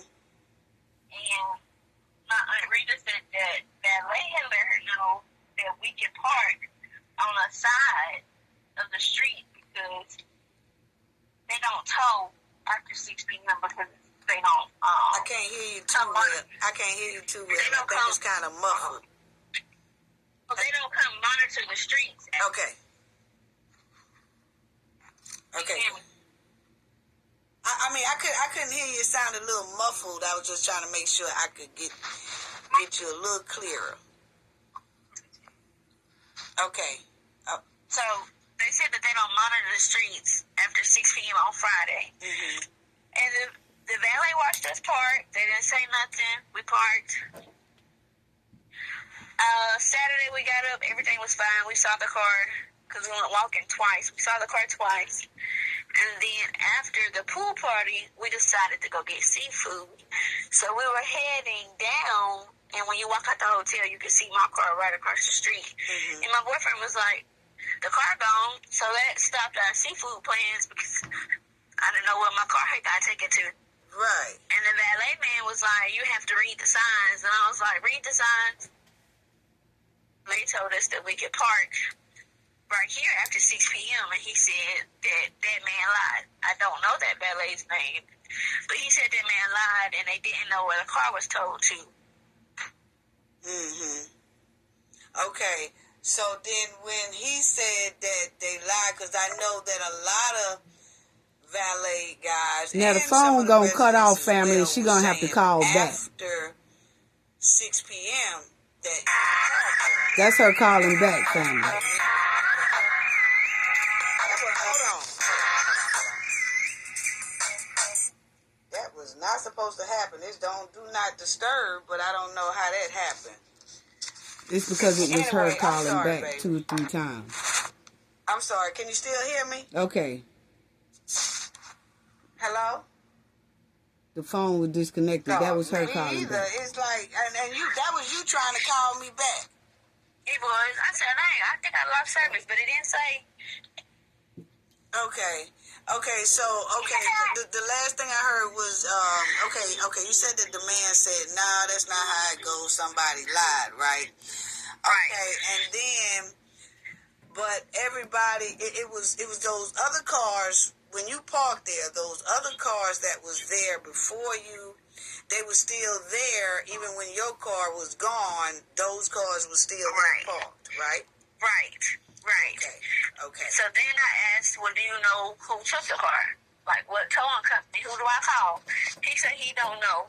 And I guess a nearby person who wasn't valet, he overheard us talking, and he pulled up a towing company on Claiborne Street because he was like, this is the nearest place. They may have took your car. And he showed us to my boyfriend. So we called, and the lady was like, they did tow it because it was sitting somewhere where it couldn't be for more than 45 minutes. Okay. So I'm not sure if that was true or not. I don't because the cars that, when y'all parked there, those cars that you parked in front of was already there. You and my son, they was already there. You see what I'm saying?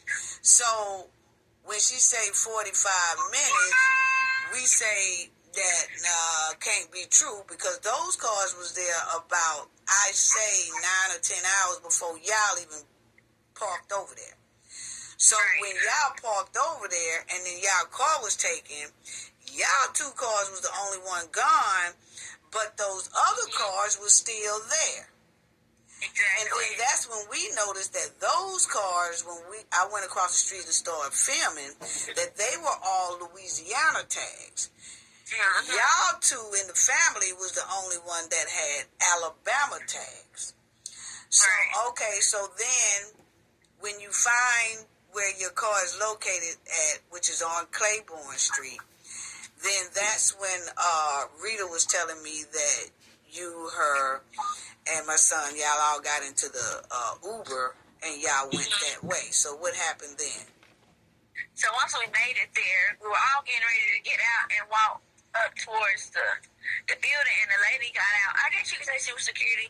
She was like, we can only go in one at a time. We only have one cashier. So you go in. It was somebody already in there, so we had to wait on him to come out, which took about 10 minutes. Then I went in, and they take your license. They don't let you pay. They take your license. You got to walk a paper copy of your license across the street and get your registration. Wait a minute. Repeat that. You got to do what? Let's say that again. You go inside, and they ask you for your license, and they make a copy of it, and they give you your license back and give you the copy that they made of your license, and you take it across the street and give it to the next security guard, and that security guard tell you to get your registration and take it back to the lady inside, because they have to verify that it's your car. Okay, so when they take your license, they keep your license, but they give you a paper copy of your license. No, they give you both copies back, but you got to take the paper copy to the other security outside. Okay. So then once you do that, you go inside, and the lady has to do a whole bunch of writing. She reads your registration, I guess, to make sure it's actually yours. Because if it don't say your name, you're going to be in trouble, because my auntie paid for my car, and I had her car, and she was like, I have to verify this is her car. So auntie had to come in and show her license. Mm-hmm. So once she And did y'all that... couldn't go in at the same time, right? No, you couldn't go in at the same time. I had to walk out while Auntie Rita came in and verify herself. Wow. And then once she verified herself, then she had to come back out, and then you go back in. And I had to sign the release for my car. Oh, wow. Okay. Okay. And so now, did they ever give you an option to dispute the fact that they impounded your car? Now, she did say that. She was like, you can fight the towing and pound, but you won't be able to leave because they got to give you a court date. How can you fight something and it's a Saturday evening and I'm not even from here? Right. So in order to dispute it, you wouldn't have been able to still come out of there with your car and dispute it. Nope, there would have been more days with the tow, sitting in their yard getting extra charges. Unbelievable. See, and I just text you yesterday, and I showed you that's not how it goes. You see, on the thing, that's that Claiborne spot that had y'all car. It says that on there. It says that you can get your car released. You can pay for your car to get released, and then you go down to the and I'm gonna show y'all that too, family. Company, and that's where you dispute your claim. But you can get your car. You see what I'm saying? But you dispute your claim. But when y'all tried to get your cars, the lady was saying, no, you can't pay for the car and we release the car if you dispute it. Right. So if you dispute it, then they have to keep your car until court date. Mm-hmm. Wow. Unbelievable. That wasn't helping nobody. That's not. That was just a waste of time. That's not. And that's a way for you to say, well, nah, I don't want to dispute it because you need your car. You got to get back home. Right. I might as well go ahead and give y'all this money. Right. Since y'all said I was parking there when I wasn't supposed to. Right. But at the same time, even when y'all got y'all car back, and then y'all took it and y'all parked it in the garage or whatever, when you came back to the hotel and you looked across the street, those same cars were still there that was there originally when they took your car. It was. It was there until Sunday, And then when Rita, she raised alarm about the situation, and when she told the Knowledge family about that, and then I raised alarm because I called them, but the lady hung up on me when I called. And I guess because Rita had already called, and I guess they knew we was part of the same family, and they hung up because we was questioning about why are the cars across the street still there where our family members' cars was parked, but y'all not towing theirs. But of course we knew because they had Louisiana tags. But the thing is, but the thing is, I guess they realized, we got some people that's paying attention, and they said, normally people do park there, but they just wanted to get extra money. That's when the lady came around, and she put a ticket on one of the cars. Oh, really? Yeah, and I'm going to show y'all a picture of that, too, in this segment. Yeah, I already did. She came back because she knew they was wrong, and she just wrote a ticket, and she put it on one of the cars, but then left it alone. You see what I'm saying? So that shows us that, you do give out tickets. So if you gave that car a ticket after we complained, you didn't tow it, you gave them a ticket. So why didn't they give our family members tickets? Because they could have gave me a ticket and I would have moved my car and still paid their ticket. Exactly. But they knew that was guaranteed money because it's out of town tags and you got to get back home. Yep. So that was a way to get more money. So that's exactly what it was. But yeah, after me and Rita raised so much of a big alarm, they knew they was wrong, but she came back and only put a ticket on one of the cars. That was it. Yeah, that's because I would come across that and then she street. walked off. And I took a picture of that as well. I took a picture. She saw me coming across the street when she wrote the ticket. Probably why she walked off, because she thought I was finna say something, say something to her. Right. So she put the one ticket on there and then jetted and then hopped in a little vehicle. Wow. Yeah, she hopped in a little vehicle and took out because she knew I was part of that family. Yeah, she knew I was part of that family that she had did wrong, But the person still came out, like I told Rita. That person of that car took their ticket off of there, like threw it in the front seat or whatever, closed the door back and walked off. They still didn't move that car. They didn't care about that ticket. No, because they knew that they was in the right. They knew that they could park there. And I know they probably wondered, why did this lady put this ticket on my car? Yeah, because he told me so. Because I ran up there. So that's probably why they threw it in the tow seat. companies don't move. The parking people ain't supposed to run on the weekend, they say. Yeah. But they, they did it anyway because it was a way to get extra money. And we're probably not the only out-of-towner cars that they did. And that's why I'm doing. So y'all heard that, family. So that was it right there. And let me get on to Karmelo and Nolan. But let me just say this, because it says Mobile, Alabama. Yes, Mobile, Alabama Mardi Gras was founded before New Orleans Mardi Gras. Mobile's first celebration was held in 1703, more than a decade before New Orleans was founded in 1718. So what I'm saying is, is New Orleans playing New Orleans versus the state of Alabama? We just asking the question, okay? Because New Orleans officials are playing these games with the Alabama residents that invest a hell of a lot of money into their city, okay? Not saying that other states don't, but Alabama definitely do, because they're so close together, especially the Mobile, Alabama residents, okay?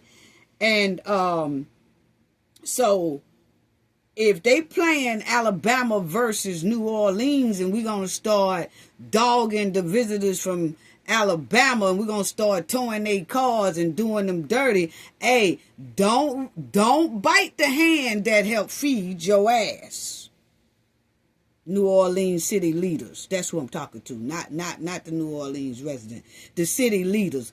Don't bite the hand that helped feed y'all ass. Okay? Let me make that clear. Because, see, we ain't really got to come to that joint down there anyway, okay? We ain't got to dump no money at your Mardi Gras. We ain't got to dump no money down there coming to tour to you. None of that from the state of Alabama. Because we got our own Mardi Gras, and we was founded before them. So the people who originated this thing knows how to get down, and we keep it family friendly. Okay? So just let us know, is that where we going with this? Is that where we going with this? Because, see, this is Mobile, Alabama, and it's set up damn near just like Bourbon Street. If you didn't know, you would think that Mobile, Alabama was Bourbon Street, and you would think Bourbon Street was Mobile's Dolphin Street. This is Dolphin Street. Set up just like Bourbon Street. Same partying club, same restaurant, same everything. Okay? So, if this what we doing, let us know. That's Mobile, Alabama. Okay? Just let our Mardi Gras be jumping. Oh, yes. It be jumping. It be jumping. Now, we also have an Amtrak train that's called the Mardi Gras train. It's Amtrak, and it connects New Orleans and Mobile, Alabama. This twice daily route operates, 3 hours and 43-minute journey along the Gulf Coast. The train makes stops in Bay St. Louis, Gulfport, Biloxi, Pascagoula, arriving at downtown Mobile Station, Alabama, okay? But now, if y'all want to target and dog Alabama out, let us know. Let Cafe know. I'm going to need some leaders of New Orleans to email Cafe of Knowledge. Let us know, is this where we going? Yeah. Because we really don't have to put money inside this damn state of New Orleans, city of New Orleans. And we really do think the governor needs to take over this joint before New Orleans lose all type of tourist revenue. Yeah, let's talk about it. Let's talk about it. Because our train stay booked from Mobile going into New Orleans, but we can adjust that now. We can adjust that, New Orleans leaders. If this the game we playing, because it was obvious that the city of New Orleans targeted the state of Alabama tags. And most likely other tags too. So that's why I'm asking the Knowledge family to spread the word, share this video, so that I can see if other people from other states that was out of town that goes to New Orleans get this same type target treatment. And they do, because the residents say they do. A lot of the residents say they do. Unbelievable. Unbelievable. So let us know if this the game that you want to play. Yeah, let us know. Unbelievable. And that governor definitely need to take control of that city. Now check this out right here, family. What the governor said about New Orleans. Check it out. Orleans and state leaders doesn't seem to be cooling off. It's actually escalating. This week, Governor Landry said Louisiana is tired and New Orleans thinks they're special. The governor's latest remarks come after the back and forth between him and Mayor Moreno through letters and social media posts. It all started when Moreno withdrew her request for state approval of a $110 million private loan, saying it was becoming clear the request would be denied. After that, they've exchanged pointed words about the city's finances. Now, the mayor is asking the governor for a $110 million loan. What for? Because they were flooded out. What is y'all doing with all these loans, bonds, and money? Because the damn show ain't going into the state. That's why I said the governor needs to get a handle on the state. Check it out. How they've been managed and whether or not they've improved. Mayor Moreno invited Landry to meet in person and stop exchanging comments in this manner. But Monday, he said he won't meet with her until she understands they have to get their fiscal house in order. I'll say it this easy. This is him talking. The saying was, where goes New Orleans, where goes the state? Let me tell you what happened today. That has changed. Where goes Louisiana will determine the fate of New Orleans. The state of Louisiana is tired.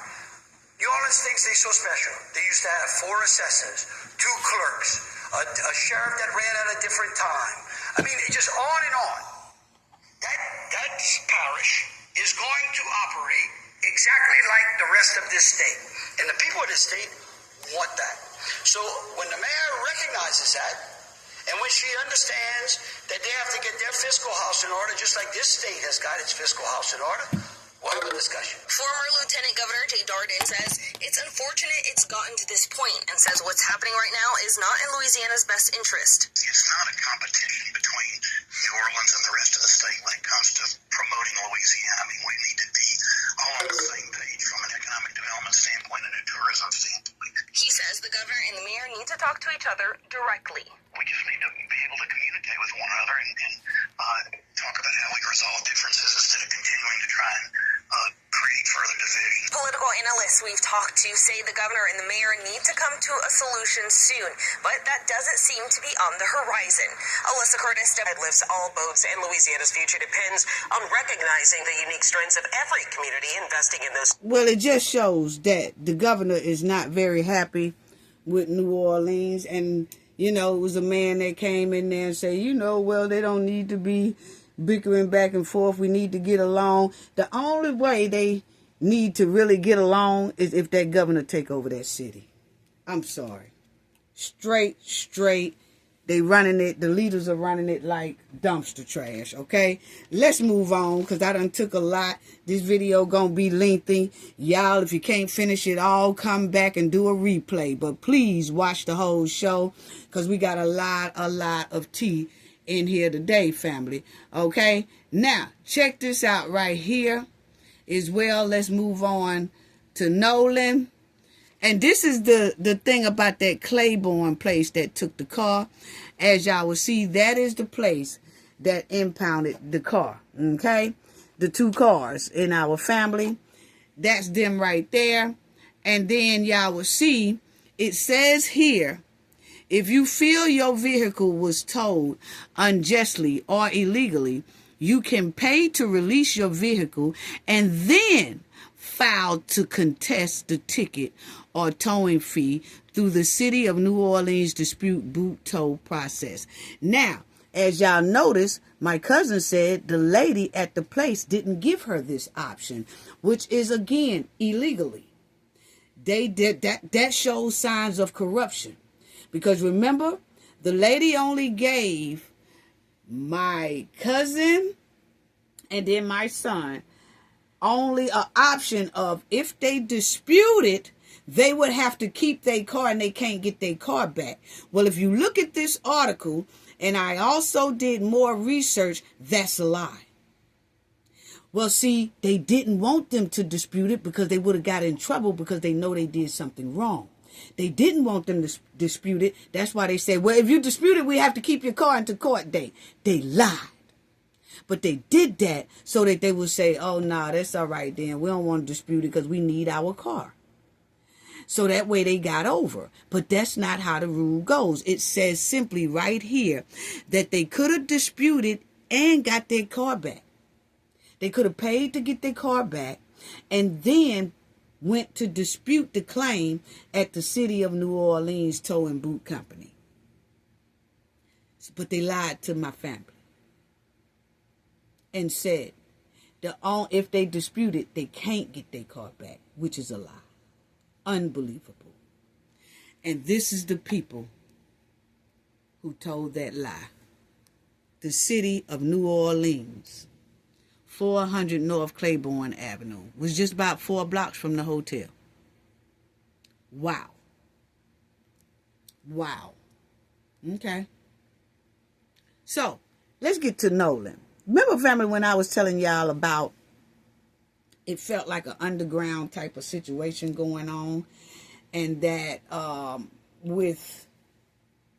they have an underground kind of thing going on to where they are targeting our black young men and women and children and adults as well. And that I told y'all, I feel like it's an underground thing going on, but we don't know about it, but we're part of the plan. Okay? Well, this man here said just that. He said this after I said what I said. I told y'all. See, Cafe be feeling there's something in my heart that I be just feeling. Well, check out what this guy here said. I was tripping out to what this dumpster trash here said. So, check out what he said, family. Check it out. I was like, are you kidding me? This is him. So, check out. He gonna tell how they do things. I said, what? So, check it out. And shout out to Gentleman Den. Gentleman Den, y'all check out his videos as well. His YouTube channel is called Gentleman Den. Very good content creator. Very good content creator. But this is a clip from his thing. But check it out, family, of what he say. This man, okay? You got that right. Yeah, we did it. We sure did do it. What'd you think? Talking about Nolan. We do when we take y'all young men camping with us.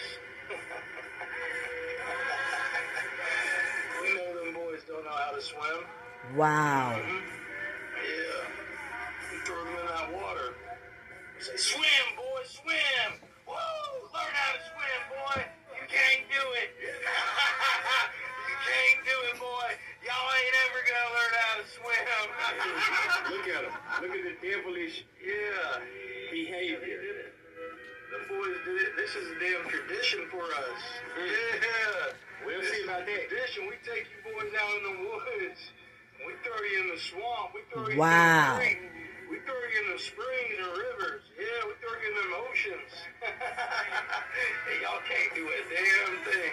Yeah, he said we throw you in them swamps with them Ash in and screaming, I can't swim, I can't swim. Wow. Oh, hell no.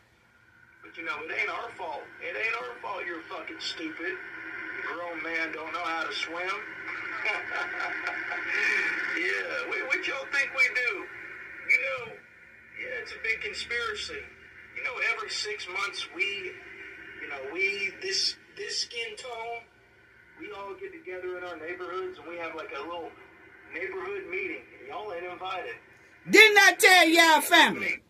Didn't I tell y'all, family? Man, give Cafe her flowers in the chat. Didn't I tell y'all, for some reason, I feel like it's an underground thing going on. And our ass ain't invited, but we part of the plan. I said that in the last video. And I'd be damned if this man here ain't coming out telling that's exactly what's going on. Unbelievable. Just dumpster trash. This is a trifling dumpster trash. Wow. Check it out, family. Plans, this skin tone, we all get together in our neighborhoods and we have like a little neighborhood meeting. And y'all ain't invited. We get together, we make plans, we talk about y'all, talk about, yeah, let's put this one in football, you know, let's put this one in basketball, yeah, let's encourage him to do that and this, yeah. We bet on y'all. Man, we just play y'all like a damn game and y'all don't even know it. This is a tradition. Been going on since the beginning of time. Okay. And y'all still in the dark. No, we're not. You know, I thought I'd go ahead and tell you, but even me telling you, it's still just going to be conspiracy and nobody's going to be able to prove it. What I say, family? This happens all around the nation. All of us are involved. Every single one of us. Everybody involved. What I say, family? He said ain't nobody going to be able to prove it. Didn't I tell y'all? It was an underground something going on. And hey, he done let it out now. But I told y'all. And then he sat right up here and he said, and y'all can't even prove it. I told y'all they doing this mess by the water and stuff because it's hard to dispute. Hard to dispute. It can be labeled as accidental. It's hard to dispute. Wow. Wow. Unbelievable. Unbelievable. Now, let me show y'all this right here too before we get into the other one. Nolan case, the DA has got involved talking to the family and Benjamin Crump about Nolan's passing, okay? And they met with the DA here a couple of days ago. But before we go into what Crump said, the DA has gotten into it because this case here has gotten too big, okay? And the DA is saying that they're going to get more information, gather more evidence, and then it most likely might be some indictments coming down the line about Nolan's situation, okay? Now, also, it came out just here yesterday that the guys that Nolan was with made a 911 call to the Coast Guards or whatever saying that their boat was taking on water. Okay? And they said that their boat was taking on water around, I say, about 3-something, around that time. But the thing is, when they called and said that their boat was taking on water, their call came in the GPS was tracking them right along the same area that Nolan's body was found. What a coincidence, huh? Yeah. Let's talk about it, family. So check this out. That's we don't want to talk about that fool right there. Now check this out. Oh, that's him. Check it out. Our village stopped working. That's the boys calling. We're sinking. Now, that's the boys' phone call. They said that they sinking. Listen to it again. Our village stopped working. We're sinking. Now, that call said we're sinking. Now, if you look at this right here, they wasn't too far from where Nolan's body was found. Now check it out, family. This is because they said that their boat was sinking, but it's quite strange that it wasn't sinking because they made it back to mainland. They didn't have to get any help coming back into the... Listen. And our village stopped working. We're sinking. Said we're sinking. Really? Okay. But they was found. That call came at the tip of the island.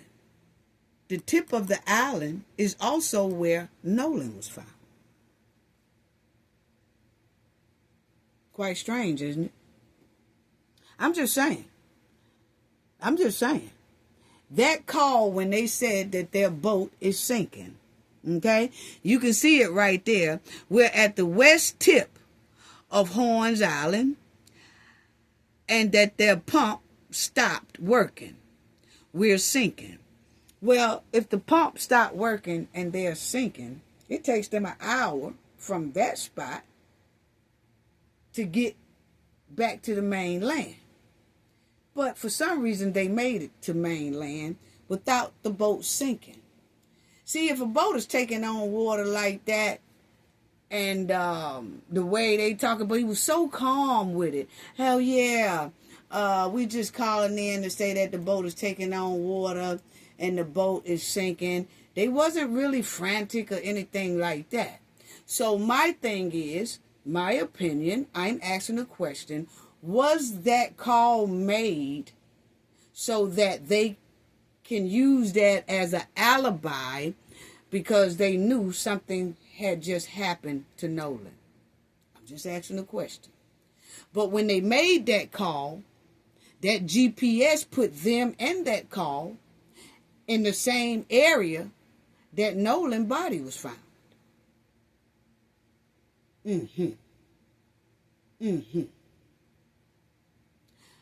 But it's quite strange that they made the call but didn't need any help for real, because no Coast Guard came and told them from the water to mainland. They made it there on their own.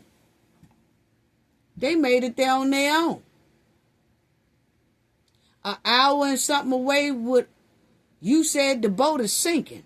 That's not my words. That's the boy words. Y'all see it there on the screen. He said the boat is sinking. So if the boat is sinking, how in the hell did that boat make it an hour and something away to mainland? I'll wait. I mean, just make it make sense. So I'm just asking, was that call made just to cover for an alibi? To say, oh yeah, they boat was sinking, so they came right on back in. They don't know where Nolan at. But at the same time, they made that call, and just so happened when they made that call, that GPS tracker tracks them in the same area that Nolan's body was found. But with the boat sinking now, that boat still managed to travel an hour and something away to mainland without sinking. Well, hell, you told me that the damn boat was sinking on the tip of the island. I'm just asking the question. Make it make sense, because shit, everybody don't own no boat. But I damn sure have friends that own some.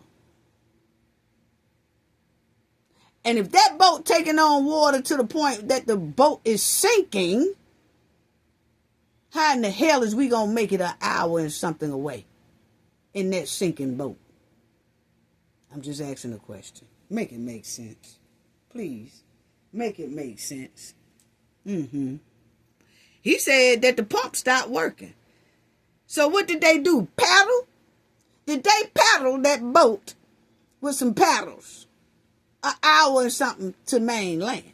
Because that's about how long it takes to get from Horn Island to the mainland. Yeah. Anyway.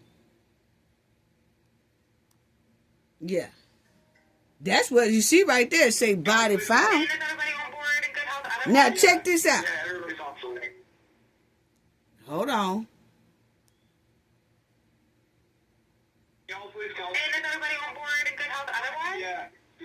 Now, when he called the dispatcher said, is everybody, because he said the boat's sinking, you know? So the dispatcher says, and is everyone on board in good health? Otherwise, he says, yeah, everybody is on board. Guess what he don't answer, family? The second part. Is everybody in good health? From my understanding, everybody wasn't in good health. Nolan. So that question was skipped. I mean, that answer was skipped. He didn't answer that one. She says, everybody on board and in good health? Yeah, everybody on board. That was it. Didn't mention about and in good health. So my thing is, what caused the boat to take on water? We're going to answer that question in a minute. Okay, we're going to answer that question in a minute. We're going to get to Karmelo. Check it out. He said, yeah, everybody was on board. Check out what he say again. Is everybody on board in good health otherwise? Yeah, everybody's on board. He said everybody was on board. Was everybody on board, family? I'm just asking a question. Everybody wasn't on board. Nolan. That's what it's giving. That's what it's giving. Everybody wasn't on board. So when he said that boat was sinking, was he trying to say that that's when Nolan came off the boat? Or was it some type of scuffle going on that made some water come inside of that boat? I'm just asking a question.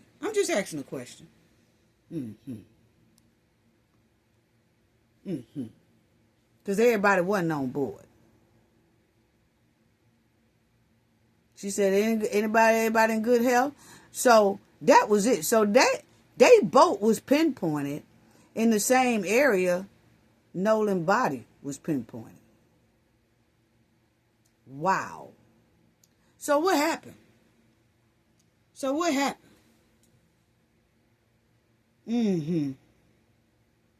Yeah. What happened? That's what we want to know. So, let's go on to the Ben Crump one. His mother and them met with the DA. This is it. Check it out. Their investigation. We also agreed. Check it out. They met the DA. Crump, along with Attorney Lisa Park, Attorney Eric Harris, Justin Preston, and Cliff Jones. We have the honor of representing the family of Nolan Wells. We have present with us his mother and father, Christine and Elmore. We've just had an opportunity to meet with District Attorney Angel McElgrath and some members of her team. We had a very respectful meeting. The thing I assume some of you may know, the thing to announce, she shared with the family that there will be a grand jury that she will turn this case over to. Okay. They have collected all the information and finished their investigation. We also agreed that we would have a mutual inspection of the cell phone with our experts and their experts. Attorney Eric Hertz is helping lead the investigation team with former law enforcement experts who are going to help us with the... So Ben Crump said that the DA said that, she's going to have a grand jury look at this to see if they're going to have some indictments, okay? Now, he also said that the family has the phone, and Ben Crump and them got the phone being analyzed by some specialists so they could try to retrieve the deleted messages that was inside his phone. But he did agree with the DA that when they retrieve the text messages, everybody will get it at the same time. The DA and Crump. Like Crump, them team won't have the messages before the DA. Everybody is supposed to get it all at the same time so they can keep this even and work together. Okay? So check it out. Cell phone download. So everybody would be able to see at the same time what the cell phone has. We also talked about trying to make sure we dot every I, cross every T. I know that we're getting about 50 calls a day to 100 calls a day from people who were there on Horn Island, people who are familiar with individuals that were there on Horn Island. And so we continue to be steadfast and trying to get to the truth of why Nolan Wells is dead. At this time, we'll have Attorney Hertz say a few words, and then Christine and Elmore will just talk about the homegoing services and celebration for Nolan, and then we'll take a few of your questions. Attorney Eric Hertz. Thank you. Right now, there's a lot of unanswered questions. They were supposed to have Nolan's funeral at a Coliseum in Biloxi. They're no longer going to have that big old funeral there. They said they're just going to have it at the family's local church. And I guess they don't want a big spectacle of this thing, okay? Well, check out what this man here is saying about information, We appreciate the district false information and stuff. But because of certain types of confidentiality that even the victims are not allowed to know, we did not get all the answers we want. We have an independent investigation going on that involves former law enforcement, federal agents that are going to be looking into all the different information we got. The calls are coming in, and we're getting a lot of information. Some of the people that I spoke to are not talking with law enforcement here. We're going to be trying to get them to cooperate with each other because we want to make sure the narrative, which has been put out that is false, is going to be corrected. So at this point, we just ask everybody to keep calling in if you have any information and let us know. And I personally, if we validate you're a legitimate call, we'll call you and talk to you. And I thank you all for showing up today. And now, Chris brought it down that we will be able to tell some findings of the preliminary autopsy. Still waiting on some things. And also, while we're talking about funeral services, want to thank Mr. Tyler Perry for paying for the funeral, as well as Colin Kaepernick for helping to shoulder the expense of the independent autopsy. And I thank Reverend Al for agreeing to officiate the funeral services. Yes, sir. Eric Gilchrist with NBC News. Mr. and Mrs. Wansley, you said from the very beginning that for you, this was really about getting some answers about what happened to your son. Do you feel like after your meeting today, you had any more clarity on what happened? Well, it was just a meeting where she talked about the process. She didn't tell us any information about the investigation too much because those things are, as she said, her role and what she has to do. But they still have questions. And that's not insignificant to this meeting. It's just, in general, every morning they wake up and there's a hole in their heart.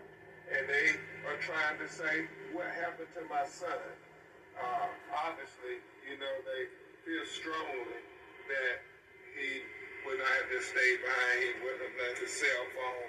And so we're trying to get to those answers. There's been a lot of misinformation that's been spread online, especially Now they talking about the misinformation.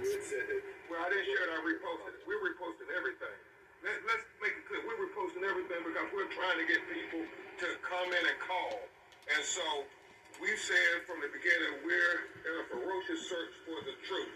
And so things out there, We are trying to post as people. Do you know something about this? Let us know. Just because we repost does not mean that we authenticate anything.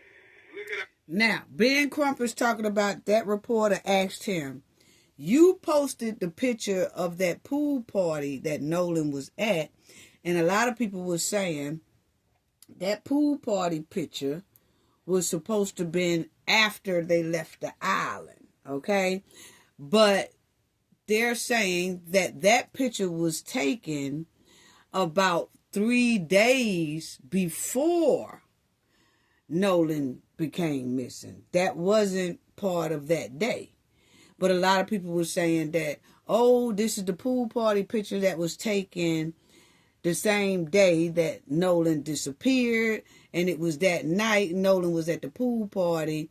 And then they're saying if the person who took that picture is saying no, that picture was taken about 4 days prior. That picture wasn't taken the day of Nolan's disappearance, okay? So when the reporter asks Benjamin Crump that, hey, you posted a picture that wasn't right, he said, I repost everything. I'm not authenticating that that was, in fact, true, that that picture was taken the day Nolan disappeared. He said, I repost everything so I can ask people, hey, the people who was in this picture, can y'all give me a call? Or people may know about this picture. They'll give me a call and tell me if things was going okay that day, or was it an argument that day, or what was going on. He said he didn't post it to say exactly that's the day that Nolan disappeared. He just know that that's a picture that Nolan was in, and he wanted more information about that picture, and if anyone in that photo know anything about that picture, to contact them. That's what he's saying. But it was so many people out here saying that that picture was taken the day Nolan disappeared. And if you notice, Cafe, I did mention in my last video that I specifically said allegedly like 2 times. I said allegedly they said Nolan was at a pool party after whatever, but we haven't verified that yet, so I don't want to talk about that yet. And that's what I be telling the Knowledge family. I know that y'all hear things in different reports other places, but if I don't mention it, it don't mean that I don't know about it. It means I and my team hadn't verified it yet, so I'm not going to speak on it. This channel has always been based on integrity. We are not trying to be the first one to report on a damn story. We want to be the ones who report on the story accurately, to make sure that when we say something, that the Knowledge family can bank on it when they repeat it. That's what we are about over here. And we want to make sure that everything is done fairly. So I didn't go in depth about that pool party. I didn't even go in depth with no pool party picture. All that because we didn't verify that yet. Okay? We heard about it. We didn't verify it. But I did mention it in my last video. I said, some people allegedly said that Nolan was at a pool party or whatever, but we haven't verified that yet. So I'm going to kind of stay away from that. But they did say allegedly that something might have happened at a pool party. And then I moved on. Okay? But I have noticed that some people will come in my comment section and say, oh, on another channel, they said this. Okay, understand that. It's not that I don't know about it. I have to verify it first. I have to verify it. My team have to verify it first. We've always been like that. The Knowledge family who's been with me for years, they automatically know if Cafe don't talk about it, I ain't paying it no attention. Because if Cafe talk about it, she done did her research. She done made sure that she vetted it and made sure that that was the proper information before she say something. Okay? So that's what that news reporter is asking Crump right there. He's saying, you put up a picture, and that picture didn't even have anything to do with the incident when Nolan was missing. And that's when Crump turned around and he said, yes, I did, but I reposted it. Reposted it. He said, but I trying to find out any information about the picture. Like if anybody was there, let me know some information about what was going on when you was at this particular spot. That's what Crump is saying, okay?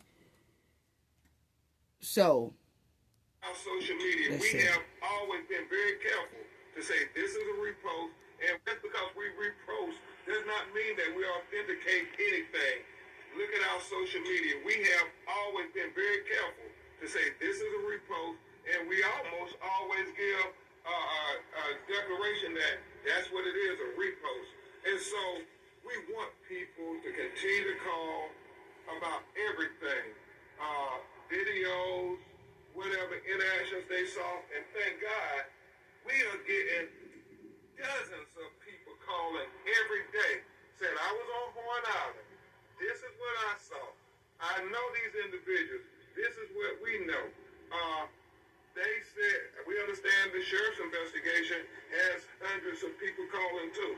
And so the hope is that when this is presented to the grand jury, all relevant witnesses and evidence will be presented to them so that we can have a fair and impartial investigation into the death of Nolan Wells. We were very honest and candid with the district attorney, and she was honest and candid with us. Our lived experiences tell us that we must question everything, everybody's role, law enforcement role.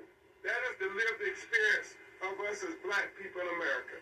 And we will be not honoring the ancestors' sacrifices for us if we did not be honest every chance we got when we talk to power.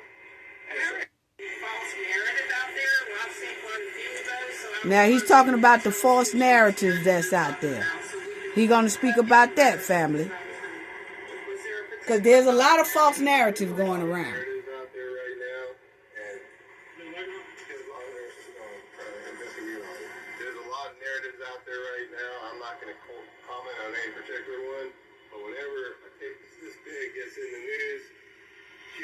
For whatever motivations, law enforcement or whoever, people that call in, try to set up a narrative so that people will follow the narrative.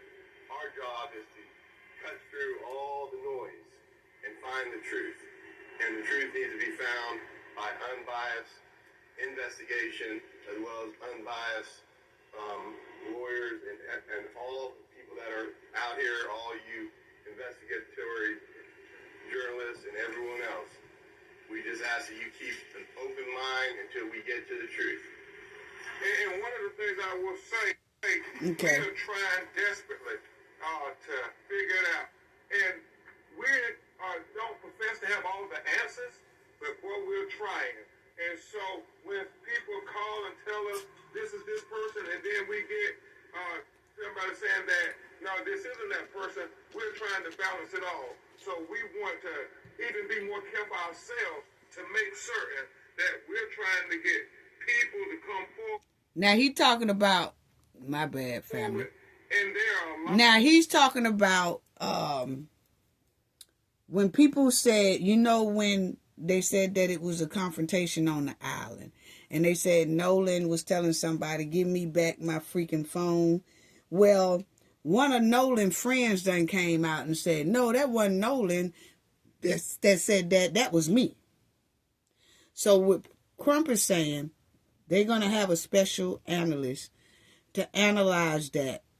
And they're going to see whose voice was that. Was that Nolan actually saying, give me back my freaking phone? Or was that the friend of Nolan's that said, give me back my freaking phone? Okay? But the point still remains that Nolan was there. The friend never said Nolan wasn't there. Nolan was there. Nolan can be seen there. But what the dude is saying, that wasn't Nolan who said that. That was him that said that. My thing is, why didn't he come out and say anything at the beginning when the family was asking for answers? He never said, oh, I was on the island with Nolan too. And that I was arguing about my phone. How come he didn't say anything before people found that clip of Nolan and some other guys, and then it was an argument broke out and they were showing the argument? It wasn't until after that video came out, had come the so-called black friend, who I have to question his ethnic thing too, because he's coming in and he's talking about, oh, that wasn't Nolan, that was me. Well, why you didn't say nothing from the beginning before that video came out? That's because he didn't know that that video even exists. So he was going to really keep his mouth closed anyway about that incident. He didn't open up his mouth until that video came out, and then he hollered, uh-oh, that's me in that video, so let me go on and speak out. See, that's what I'm talking about them snake-a-me's. Because he should have said something before the video even came out. Then when the video came out, then people could have said, oh, that's what one of Nolan's friends was talking about. He didn't do that. So a lot of people that was mixed up in this thing kept their mouth closed until more evidence started coming out. Now they want to talk. Quite strange, isn't it? A lot of people who have different perspectives. We're getting that just from the phone calls, that people who were there at the same time are saying different things. But we're going to get there. We know through our lived experiences, our life experiences, and she said that's not how our office operates. But we know in America, in the South, certain people are investigated differently. And we shared that with her. We then, asked that she understand our perspective. But we said we should mutually try to understand each other's perspectives, where we're coming from. And we agreed that we would try to do that. Okay. So basically they did meet with the DA. And the DA said that she's going to be transparent. She is also going to check into a lot of things that's going on within Nolan's case, okay? And that she will work with Crump and his law firm. And Benjamin Crump said that they will work with the DA as well, as long as everybody is doing everything fairly, okay? So that's that on that, okay? So at least we do know that the DA has gotten involved. The sheriff down there in Mississippi has called on the FBI to help him with this investigation. So now the FBI is involved. And the FBI is involved mainly, family, because remember when we was talking about in my last video about the jurisdiction. Remember when I was saying Nolan's family mother was having a hard time trying to find out who jurisdiction is it where Nolan was found, because on water you'll start having a jurisdiction problem. The city will say that's not our jurisdiction, then the county will say that's not our jurisdiction, but then it comes to find out that that area, a lot of that area on Horn Island is part of the federal jurisdiction. So that was going to bring into feds anyway once they pinpointed the jurisdiction. Well, now the FBI is now involved in Nolan's case, and they are so-called helping the sheriff with this case. So now you have the DA involved, then you have the FBI involved, and then you have the sheriff doing their investigation. Then you have Ben Crump and his law firm doing their own independent investigation, okay? Then you also have some women that has come out and said that they know somebody who saw Nolan's, body being flown to Washington, and they said that it was treated badly, and that somebody that was at the airport saw it. I call cap on that, family, once again, okay? Because when a body is transferred like that, You can't even see if the body is up, down, around, the scars on the body. You can't see none of that. That stuff is so sealed. It's not like it's in a casket, but it's damn near in something like a casket where you can't even see it anyway. You don't even know what the hell it is half the time. Okay? So what I'm saying is I call cap on that story. I'm not talking about that story until we verify it.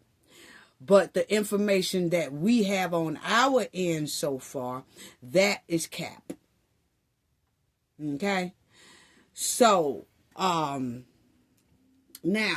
let me get to this right here. Because now that the feds are involved and all that, I just feel like Nolan's family should be moved in his case should be moved in another area of Mississippi. It really should. But I want to say this about that boat taking on water. I did ask this because this is known to happen. I've known like some friends or something like that back in the day, you would hear about we'll be out on the water or something like that, and you could see like 2 white team men getting into it or somebody else getting into it, and that will cause a boat to take on water. Okay, it just depends how the scuffle is in there. Now, I'm not saying this is what happened on that boat with Nolan friends and that Nolan, it was a scuffle on that boat. What I'm saying is it is something that will cause a boat to take on water. And my thing is, if it took on a little water because of the scuffle, it wasn't because of the engine failed. It was because it was some tussling, and water does seem to get into the boat that will make you think that the engine failed. Okay? Because it's a lot of water in there, and you're like, oh shit, is the boat sinking or whatever? Nah, y'all was tussling like a mud, so that caused this boat to take on a little bit water, okay? But there's nothing wrong with the boat. It just took on a little bit more water. I'm just giving a scenario, okay? I'm not saying that this is what happened. I just said I wanted to show the Knowledge family that if you have a scuffle on some boats, that it can take on water. And as you see, yes, on a boat can absolutely cause a vessel to take on water, capsize, and even sink. Okay? A physical dangerous, altercation creates dangerous, unpredictable chaos that can compromise a boat's stability and structure in several ways. Okay? Because I noticed that after they made that 911 call, the boat was fine. Evidently, it made it back to the mainland an hour and something away.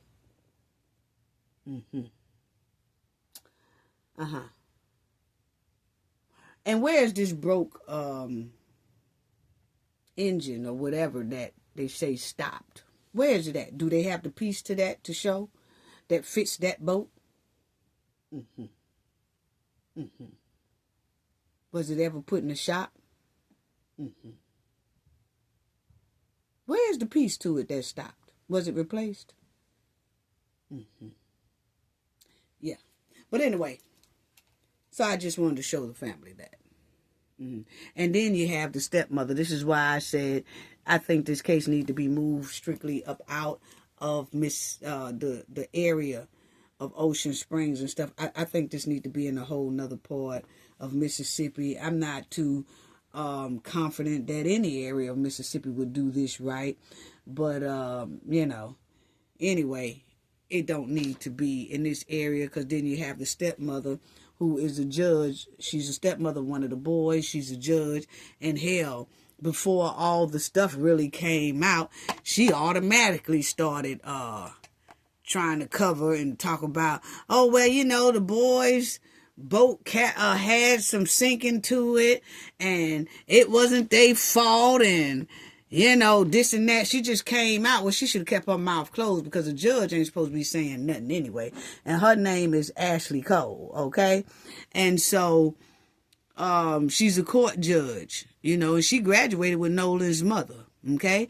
But she said her son Warren last saw Nolan on Horn Island at around 3 p.m. before the group headed back to the mainland. Now, she said that the group now she acting like she know, but she don't. But she said that the group of friends left the island around 4:30 on Saturday.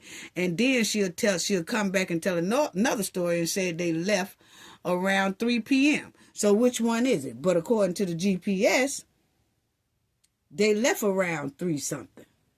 Okay? Because they got back onto mainland about 4:06, or they either left the Horn Island at 4:06. Okay? But it's saying that they got back to that island at 4:06. Okay? So that means that they had to leave about 3 something or something like that, okay? But as y'all will see right there, new details have emerged in the case of 18-year-old high school football star disappearance, okay? The mother of one of Nolan Wells' friends, who was part of the group that traveled together to Horns Island off the Gulf Coast of Mississippi, said her son and the others left the island after experiencing issues with their boat.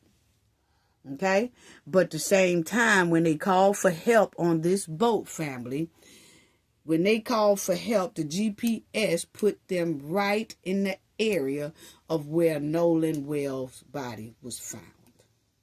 Right in that area. Right at the tip peak of Horns Island.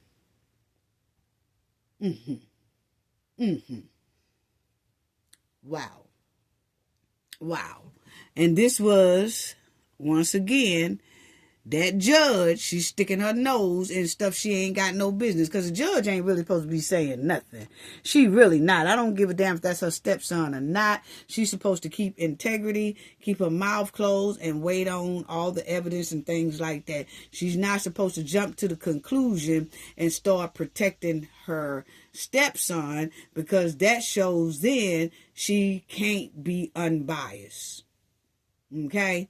And a lot of people are reporting her, and they are trying to get her removed off the bench because she violated a lot of her duties by doing that. Okay?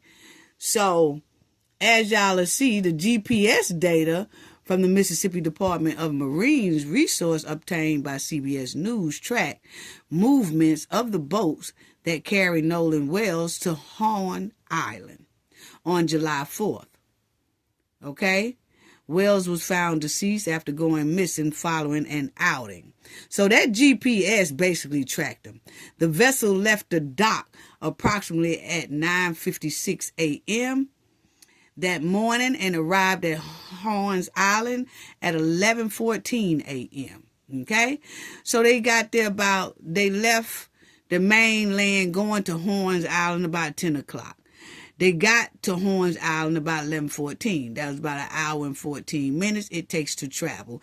That's why I said if their boat was taken on water at the tip of Horn Island, how did they, and they said they were sinking, how in the hell did they travel the sinking boat all the way an hour and 15 minutes on mainland? But anyway, they say that previously reported that Well was not on the boat when it departed the island. Okay, according to the GPS, the boat left Horn Island at 4:31 p.m. So that boat didn't leave Horns Island until 4:31 p.m. Remember, the mama said at one time, the stepmama said, oh, they left about 3:30. Then she said they left about 4:30. So the time is all off. But my thing is the GPS tracked them.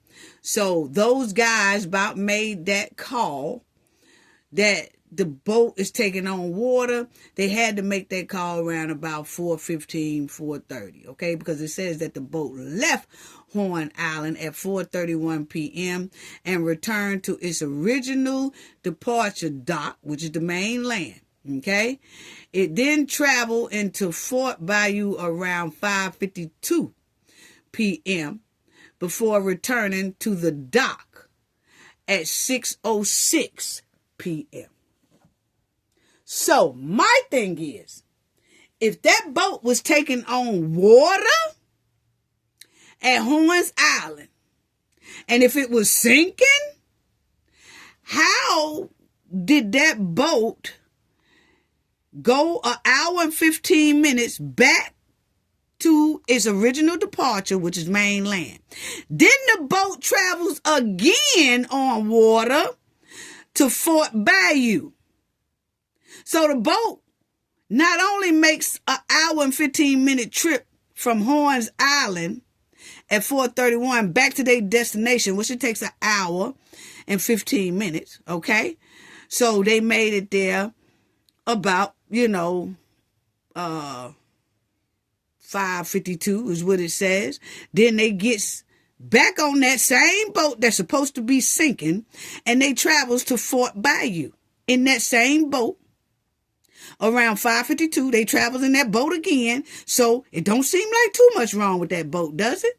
Then they return to the dock at 6:06 p.m. So they traveling all over the place in this boat. Whether it's 10 minutes, right? Well, we know they travel for an hour and 15 minutes because that's how long it takes them to get from Horn Island back to the mainland. Well, when they gets to the mainland, then all of a sudden, they travels to the bayou. Okay? For another 15 minutes. And then they get off the boat. So I just feel it's quite strange for a sinking boat to be doing all this traveling when it's supposed to be not able to do all this traveling, because according to the caller, the boat is taking on water and one of the vessels stopped. And then they got Nolan phone. And then they got Nolan keys. And then the boat just happened to make a phone call right where Nolan's body was found a couple of days later.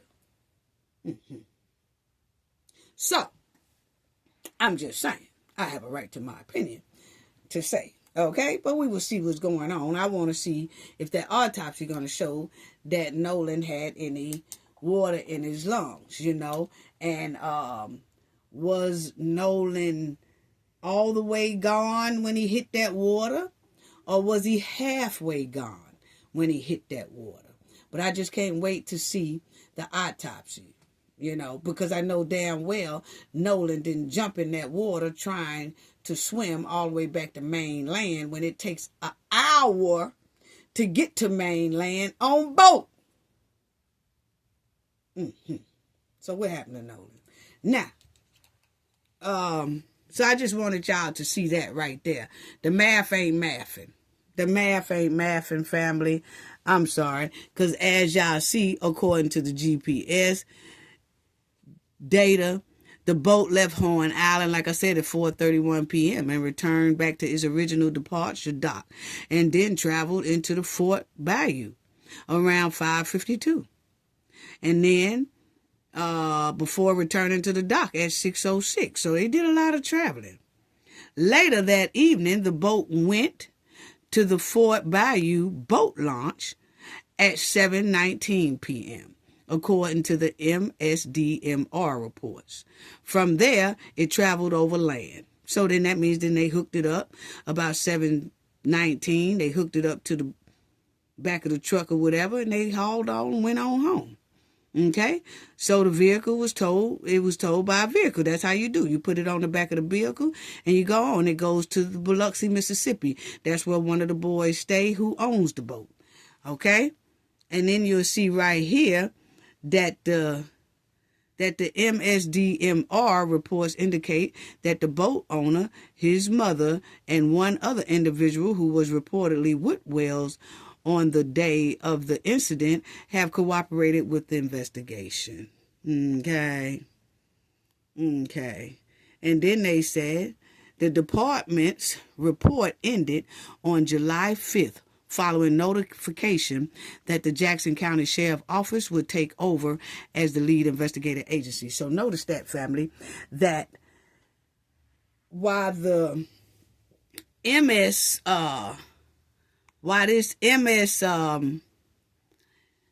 DMR was investigating the boat movements. On July 5th, the Jackson Sheriff Office told that company, hey, you don't need to track the boat no more. We got it from here. So they just left it alone. So they stopped tracking the boat after July 5th. Why would the Jackson County Sheriff tell the MSD, whatever, oh, y'all don't have to investigate it no more. Y'all don't have to do no more tracking on the boat. We got it from here. We'll take over as lead investigative agency, so you don't have to worry about it no more. Why didn't the sheriff just let that other company continue to do its tracking, and then the sheriff department do their tracking? Why did the sheriff department stop that MSD, SR, whatever, from doing their job, and then the sheriff department tell them, we got it from here? I don't know. This whole thing smells like skunk meat. But now the FBI is involved. And I just feel like when that judge said something right off bat, that stepmother that said something, that does nothing but put fear into witnesses. Like, oh shit, I ain't gonna even say nothing. I ain't know that they mama was a judge. I ain't just shit. If I get in any trouble, that mama gonna remember me. And if I have to go before that judge, I'm gonna be in trouble because she gonna know that I told about this, that. So by her coming out talking, taking up for her stepson, it also caused intimidation to the public. Whether she meant to do it like that or not, the point is that was a very bad move. That was also an intimidation sly tactic. Because when you see a judge start talking and you see that the judge's son, and you say, oh, shit, that's all right. I ain't finna be a witness. If I did see something, I ain't gonna say nothing because I might have to go before that judge for something, a ticket or something, and I ain't doing it. That's all right. I'll leave this alone. So, see, that could have caused a lot of intimidation to witnesses. She was supposed to keep her mouth closed. Wasn't nobody even supposed to know one of them boys' mom was a judge unless somebody just happened to look it up themselves and say something. But she wasn't supposed to ever say anything. Just stay quiet. Because that's actually tampering with witnesses before you even know that it's any witnesses. People just get automatically intimidated when they see that a person who's involved in something, their parent is a judge or a police chief or, a corporal or sheriff or something like that. They just get very timid and don't want to say nothing. So I just felt that was very, very disrespectful for her to do. I really do.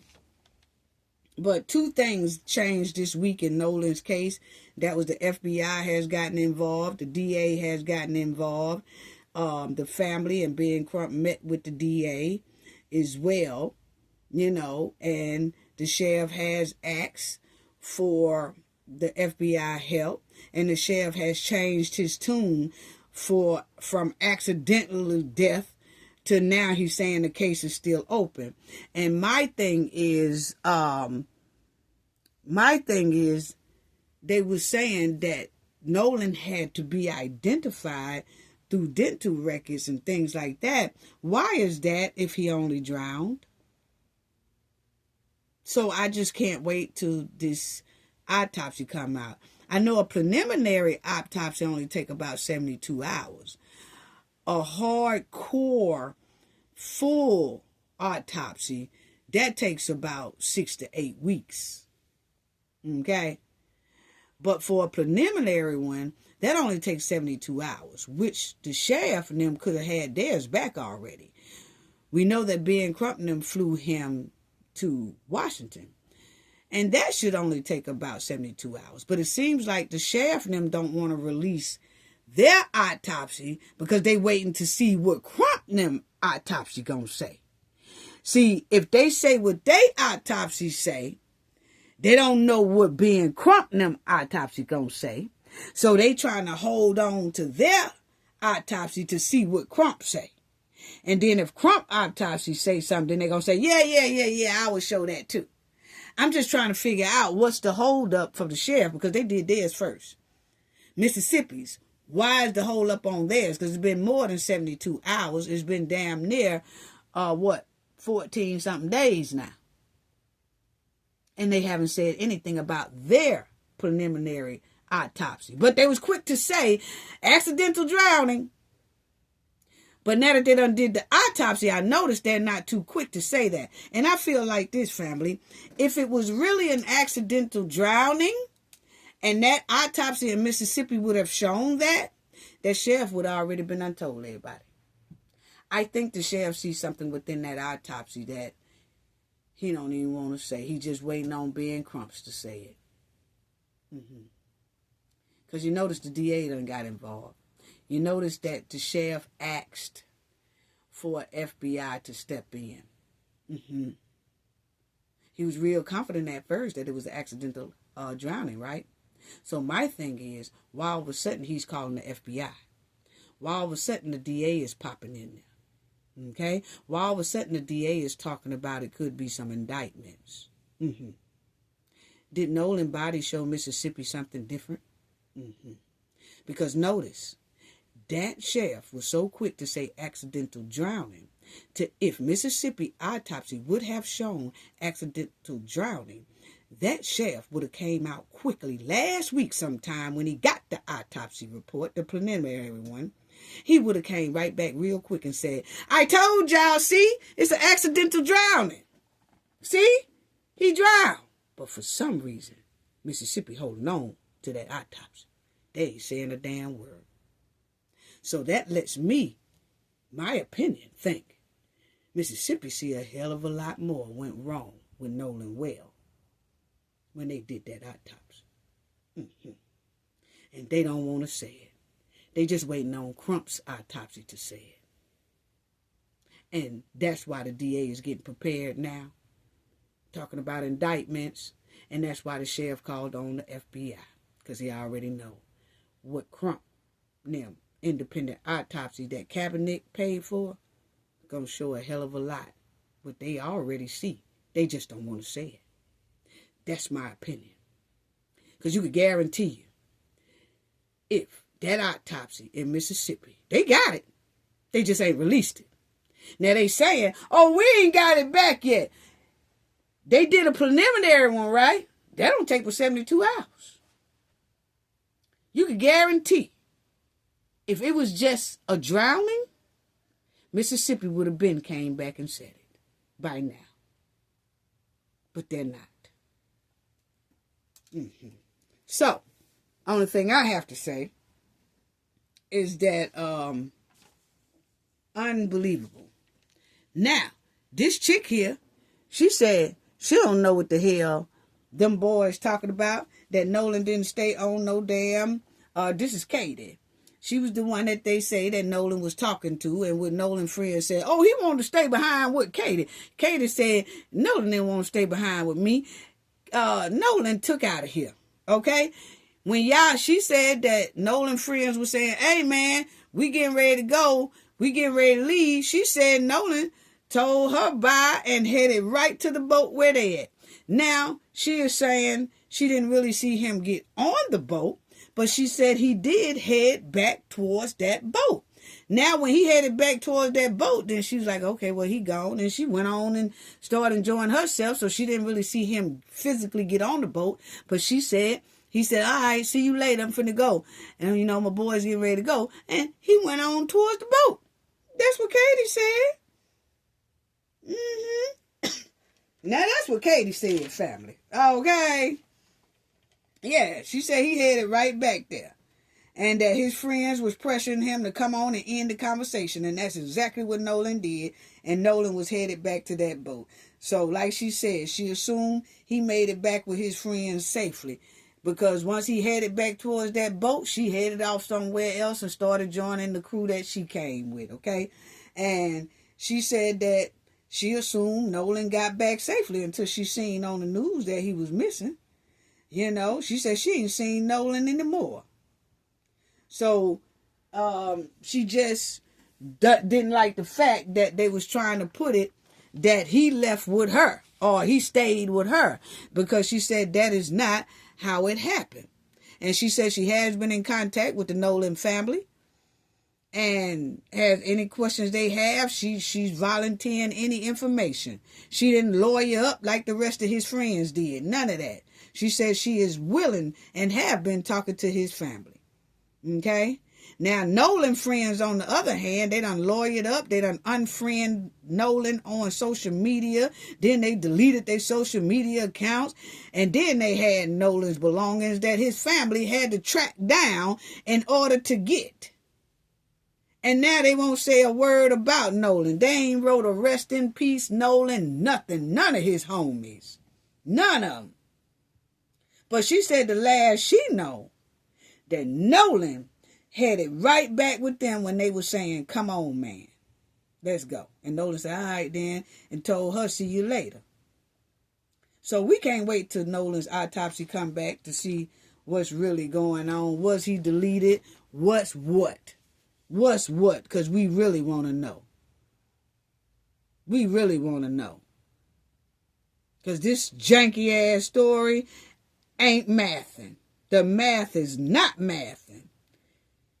This whole thing smell like 8 buckets of rotten chitlins with skunk meat on the side. Yes, it really do.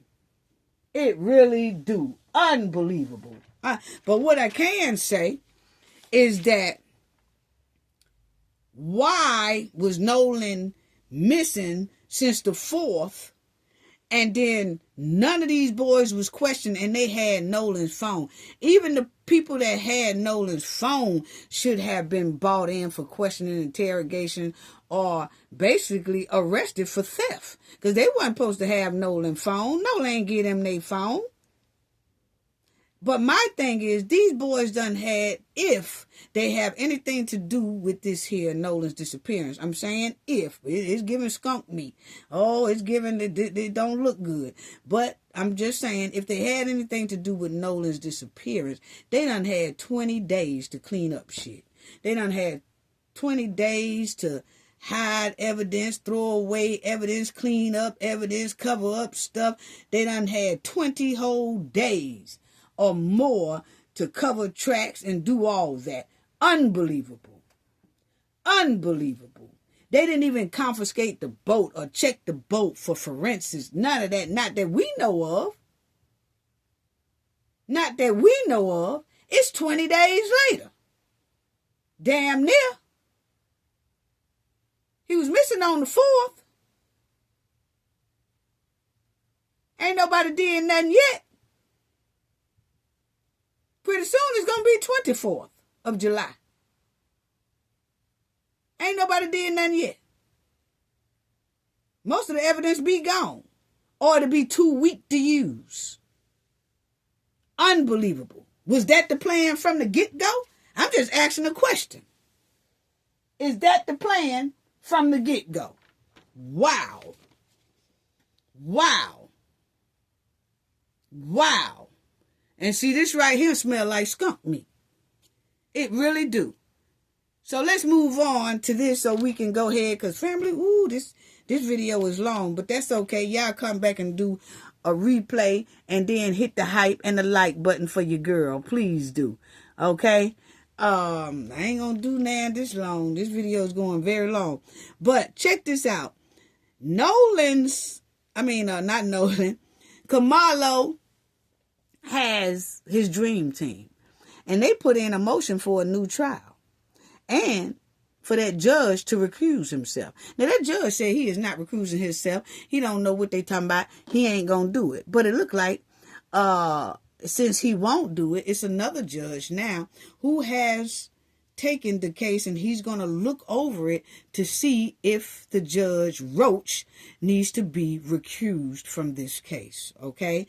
And they looking into a new trial. So let's check out what they said about the new judge that's supposed to be taken and seeing if Judge Roach is going to be recused. Check it out. One for a new trial, the other for a new judge. Cody Coper is a defense attorney Okay. who specializes in appeals. Check it out. Who says that the recusal motion of Judge John Roach will happen first. So we have Now, this is the recusal part. Check it out, fam. team. One for a new trial, the other for a new judge. Cody Coper is a defense attorney who specializes in appeals. He says that the recusal motion of Judge John Roach will happen first. So we have a tighter clock on this recusal than we might in some other situations, but the law always requires that recusals are addressed quickly. The defense argues the judge's actions during trial and statements made after are ripe for appeal. On Tuesday, an administrative judge just assigned Senior Judge Sid Harrell from the 4th Administrative Judicial Region to handle the recusal motion. Judge Harrell oversaw the Uvalde school shooting case. Judge Harrell is... Now, this is Judge Harrell, okay? Now, he is the one who is going to hear the case on whether if Judge Roach should be recused from this case or not. Now, they say he's not from the northern part of Texas like Judge Roach and all them, that he don't really have that connection with that Collin County so-called side over on that end. He's on a whole nother end, okay? So, check out what they say about also him. Not, and Senior Judge Sid Harrell from the 4th Administrative Judicial Region to handle the recusal motion. Judge Harrell oversaw the Uvalde school shooting case. Judge Harrell is also not from North Texas. I suspect he has a reputation for being fair, being well-reasoned, and he has experience in high-profile cases. The defense argued in its motion for a new trial that the court restricted public access and that the defense tried its case under, quote, unrecorded agreements that weren't followed. Cody tells us these agreements between state and defense happen all the time, but mostly about logistics, rarely evidence. The idea that there is going to be a very sweeping and broad agreement about a class of evidence, and that just being a conversation off the record in chambers, that's unusual. The new defense team argues the breakdown in the agreements and expedited schedules resulted in Karmelo Anthony getting only 10 minutes to decide whether to testify. We asked Cody if this is appealable. It absolutely may be a legitimate grounds for appeal. The Collin County DA's office sent us this statement. The defendant's new lawyers have filed a motion containing several inaccurate characterizations of the trial proceedings. I and the entire prosecution team conducted this trial ethically and in full compliance with the court's rulings and any agreements with the defense. Now, this is the prosecutor said that he conducted the trial ethically, and he did a great job. What? All those constitutional rights y'all broke, you consider that doing a good job? Because we found a lot of constitutional rights that y'all violated. We also saw a lot of Fourth Amendments that y'all violated. We also seen some Sixth Amendments that they violated. But this man here, the prosecutor, said they did everything right. So if he called violating constitutional rights and violating the Sixth and the Fourth Amendment right, then I hate to see what he called wrong. Wow. Check it out, family. Counsel. The trial proceedings. I and the entire prosecution team conducted this trial ethically and in full compliance with the court's rulings and any agreements with the defense counsel. Wow. Motions for a new trial are very rarely granted, but this is not just any trial. In Collin County, I'm Jovan Pueniger. Okay. So, as y'all see, family, that they violated a lot of Karmelo Anthony's constitutional right. And Karmelo Anthony's Dream Team lawyers, they put in, it's like a 63 page, but when we went over the documents, that thing said 193 pages, okay? That's what it said to us, family. Yes, it said 193 pages. But actually, those 193 pages, it's really a 63, but then you had a lot of different things on the other pages. But as y'all see that the new judge appointed to hear Karmelo Anthony's post-trial recusal motion to decide if Judge Roach stays or not. So that new judge that we seen, that is the man who right here, who will be during the trial to see. He's going to be the one who decides if Judge Roach stays on Karmelo Anthony's case, if it's a retrial, or if Roach is removed. Okay? Yeah, so he's going to decide that. And then it says how a quiet deal derails Karmelo Anthony's trial. They was doing quiet deals, family, off the record, which is a violation of Karmelo Anthony's constitutional right, because you had the defense team and the prosecutor doing deals behind closed doors that wasn't recorded, wasn't documented, wasn't filed to the court, none of that. They just doing secret deals behind closed doors with a handshake. Not doing it properly and processing it through the courts. That's a violation right there. But the prosecutor said they did everything right. Are you serious right now? So this is the motion for a new trial that Karmelo Anthony team put in, as y'all see. Okay? Defendant motion for new trial and brief support. Okay? So that's it. This is it, and it's 63 pages, family. But this is what Karmelo Anthony's lawyer has put in. And you know, the thing about it is, in here, I'm going to just briefly talk about it, and we can go over some pages later, but this video is getting lengthy. But basically, in here, they also just talk about how the defendant moves for a new trial, okay? For grounds, on a whole lot of grounds. They violated his constitutional right. They was having backdoor deals that they wasn't supposed to have. That happened in the Young Thug case too, where they had a backdoor chamber meeting when they wasn't supposed to, and they didn't invite the defense. But the prosecutor had the witnesses with the judge talking to him behind the defense back and all that. That was another violation that caused Young Thug to be able to get out the way he did. And the same thing basically went on with Karmelo Anthony. It's just Karmelo Anthony's defense team was a part of it too. And they knew that they were supposed to document this stuff. You know? It was a lot of secret deals going on before the trial. In the Chambers Conference, off the records and all that. No public pretrial like they were supposed to have. The pretrial wasn't even conducted in public. You know, it's just a lot of secrecy behind closed doors that shouldn't have been at all. It was railroad action. And so that's what Karmelo Anthony's team is talking about. Also,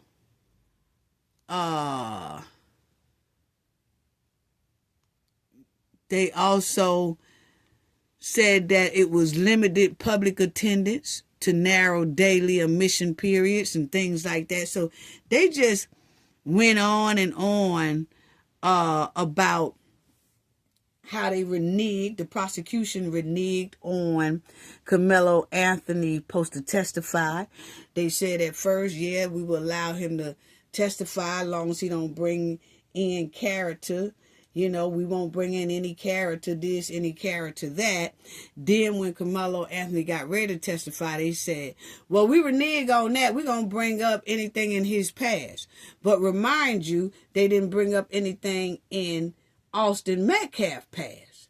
See, all that's supposed to have been off limits. That's why we didn't hear anything about how they bullied cheerleaders, how they so-called had been suspended and all that stuff, because the defense team and the prosecution did a backdoor deal that we gonna keep all that out of it. Let's just strictly talk about what happened up under the tent.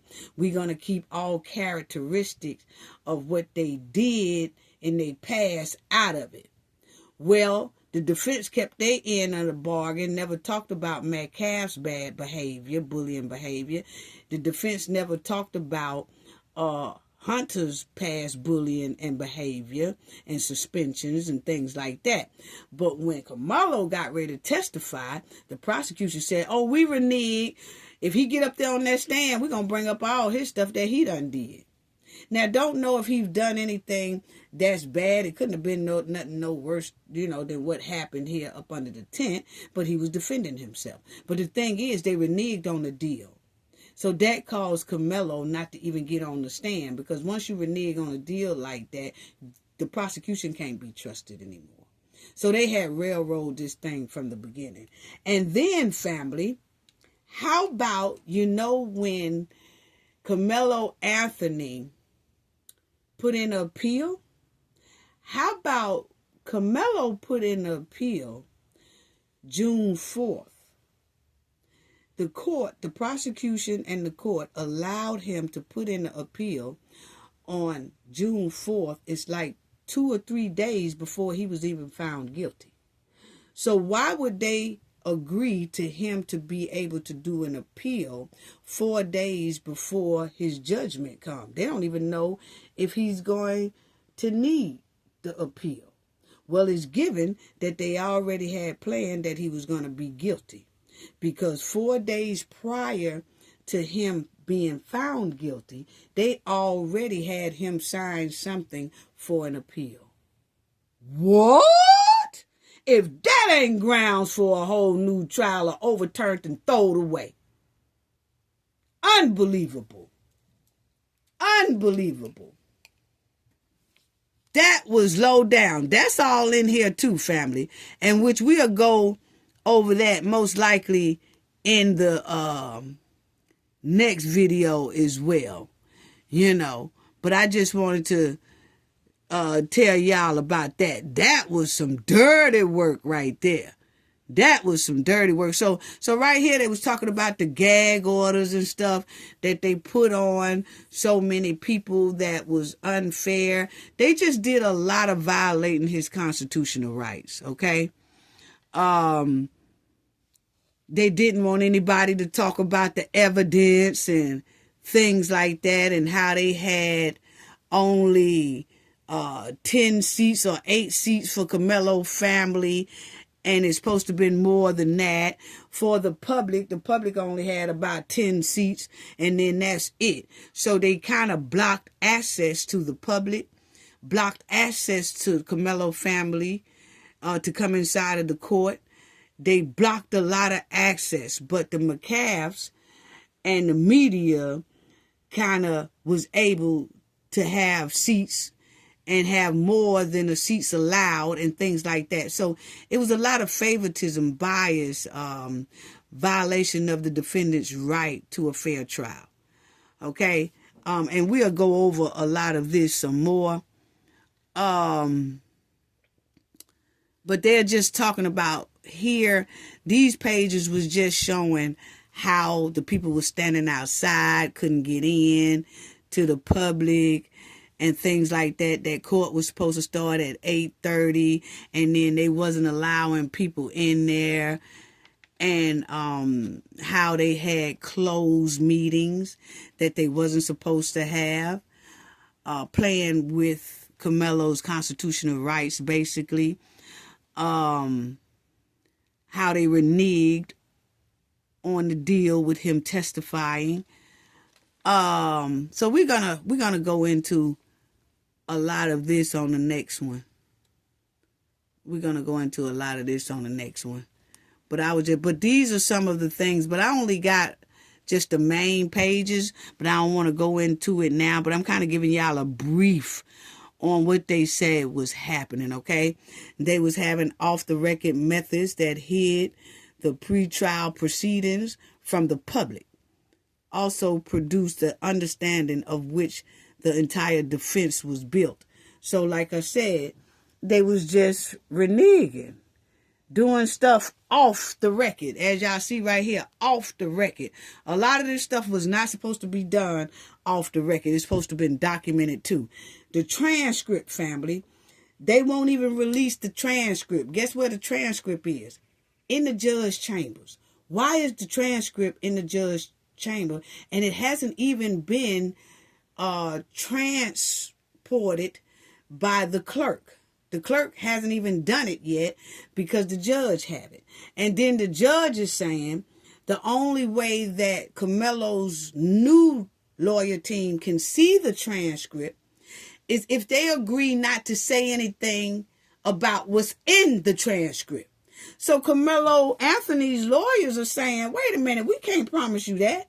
Man, we could see that if we get the transcript, if we see something in there that's not right, we have a right to tell the public. We have a right to discuss it. We have a right to put it down because we need that so we can do our appeal. But as long as the judge is holding on to it, Karmelo Anthony's defense team can't use the transcripts to dissect it to see exactly everything that was done wrong inside of that courtroom. The judge is not giving it up, family. What the hell is going on here? What do the judge have to hide to where he can't just freely give up the transcript to Karmelo Anthony's new legal team? What is it? That's full of skunk meat. I've never heard of a judge and a court holding on to transcripts.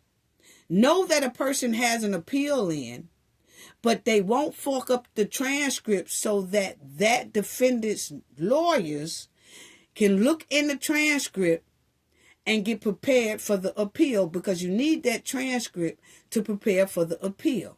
So right now, Karmelo Anthony's lawyers are just going off of kind of what they know that happened in the courtroom, because they don't have the transcripts and the judge is not giving them the transcripts. And the judge said the only way he'll give them the transcripts is if Karmelo Anthony's legal team agree not to discuss what's in the transcript. They said, nah, dog, we're not making that type of agreement. And actually, Karmelo Anthony team can take that right there, what the judge is doing, all the way to the highest Supreme Court. That judge can basically get kicked off the bench for holding on to transcripts and not releasing it on purpose. He's doing it intentionally. He's saying the only way we'll let you get it is if you agree not to talk about what's in the transcript. No, dog. So that lets you know right there that the judge feel like they're going to find something wrong that's going to embarrass the hell out their ass. So he don't want to give it up. Unbelievable. So now you see what we're saying about Karmelo trial was totally violation, unreal, violated his constitutional rights, his amendments. Look at what the judge doing. Then the prosecutor got the nerve to say on the news station that they did everything right. Well, if you did everything right, how come the judge won't release the transcripts? Because I can tell you right now, backdoor deals with a shake hand deal, and you're not recording it through the court process and documenting it through the court, is not running a courtroom fairly. Especially when the young defendant knows nothing about it. He don't even know what's going on. Y'all just railroading him. That was messed up. That's messed up. That's messed up. And then they made him do his appeal. They made him they granted him an appeal 4 days before before the jury even found him guilty. What kind of shit is that? You know? Wow. So it's just a lot of things. Y'all could screenshot little stuff like this, and then we'll talk about it. Well, they also put in here, lawyers in this motion for a new trial, they also put in different things that other cases did get new trials because of what the courts did. So as y'all see right there, it says Waller versus Georgia. And here in the overflow alive, they said no, the entire suspension hearing was closed. So when it was closed, that case closure, it was granted a new hearing. Okay? Just because they closed to the public. Then on here, it says family was barred from the courtroom. They didn't even allow the family in there. And then the outcome of that case was that structural error, conviction reversed, and new trial ordered. So see, by doing different things like that, which Collin County did, it is grounds for a new trial. And they compared it to other cases that was granted a new trial because of they did the same thing of which Collin County did. So what Karmelo Anthony's lawyers did is they took other case numbers, other cases that was granted new trials because of the same type thing Karmelo Anthony trial was doing. Barred, it limited the public from coming in, barred the family from coming in, because Karmelo had an uncle and an aunt that couldn't even attend the trial because it wasn't enough seats for them to attend. Is it mandatory that they attend? No. But the thing is, it is to where that can be a ground to have a new trial because this is a big high profile case and they didn't even consider making enough room or even having an overflow room. They limited everything just to keep everything very secretive and tight because they didn't want people to see what the hell they was doing. And now we see why, because it's a lot of skunk meat inside this trial that they was doing. They was doing backdoor deals on Karmelo Anthony's life as if he just didn't matter, you know. So then they showed another case number that this is what happened in this case, okay? You got Presley versus Georgia. And this right here, it had Lilly versus the state. Trial conducted in restricted access seating. They had, the outcome of that was a new trial. So see, they're using all of these case numbers to show the judge that, hey, in the case of such and such, this happened, and the judge granted them a new trial. So we have the same problem, and we want you to grant us a new trial. You see what I'm saying? So I'm just showing that that's what they was doing. So Karmelo Anthony's dream team is doing a good job with trying to pinpoint a lot of things. They wouldn't allow a lot of evidence in that they should have allowed in. It was just unbelievable. And we're going to go through some of these pages in the next video, family. But I was just showing y'all some of it. It was unbelievable. And y'all will see the second grounds of a new trial. Okay? So these are just different things that they did. And through a change of the prosecution, let me see, the courts held that the breach could not stand a vacated the judgment, even though the breach may have been unintentionally, and even though that wasn't it. It was something on here that they did, but they were just talking about the unfairness of the trial on there.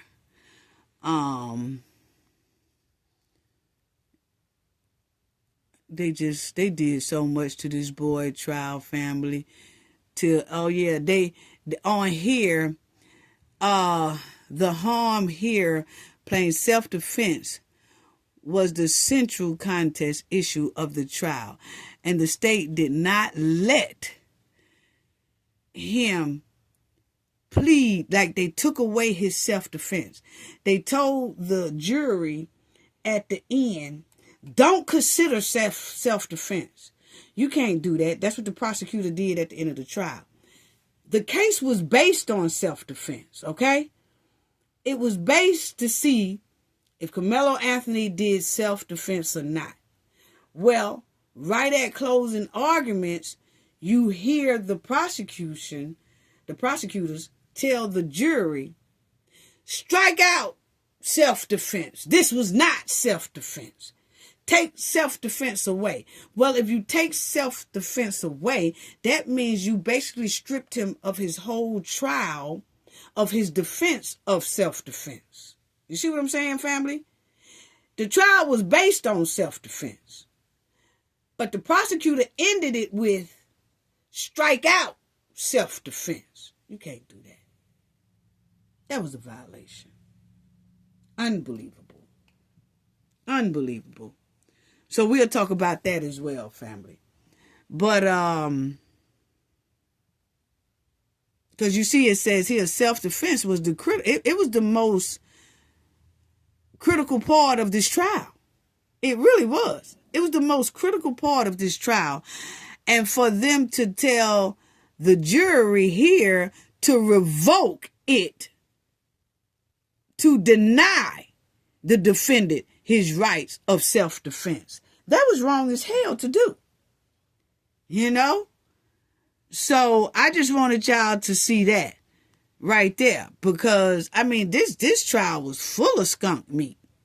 It really was. It was full of skunk meat. And they just said that they just feel they need all these grounds for a new trial. And it is.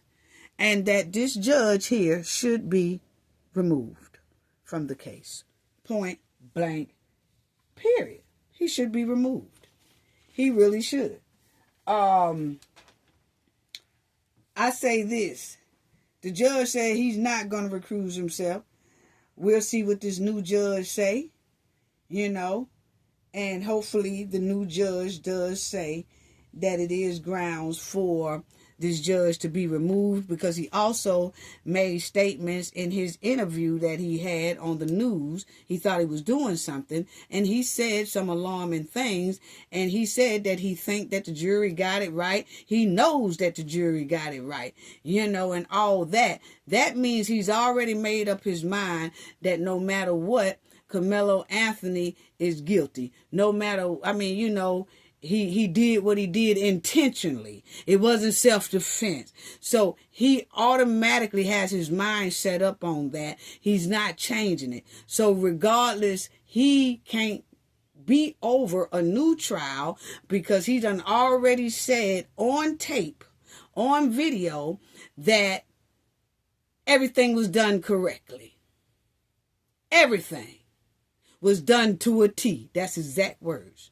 It was done to a T. So he don't see anything wrong with it. So it's no you. He don't need to be over this case, because he already have a biased view to the case. So he does need to be removed. Point blank, period. So I just want to say thank you to Darlene Chestnut, who donated in our last video. Thank you so much, Darlene Chestnut. Thank you for sponsoring our last video. It's so greatly appreciated. Your generosity is greatly appreciated. So thank you so much once again, Darlene Chestnut. Thank you so much for your generous donation and helping sponsor our last video as well. Sending loves and hugs to the Knowledge family, to the Replay Gang, to everyone in the comment section. Thank y'all in the chat. Be on fire. Thank you to all our viewers. Thank you to our moderator. Just thank y'all so much. Sending loves and hugs to you all. Gain knowledge to prevent blockage. And we all know what that means. The more you know, the harder it is for anybody to block y'all from your goals and success. Bye-bye.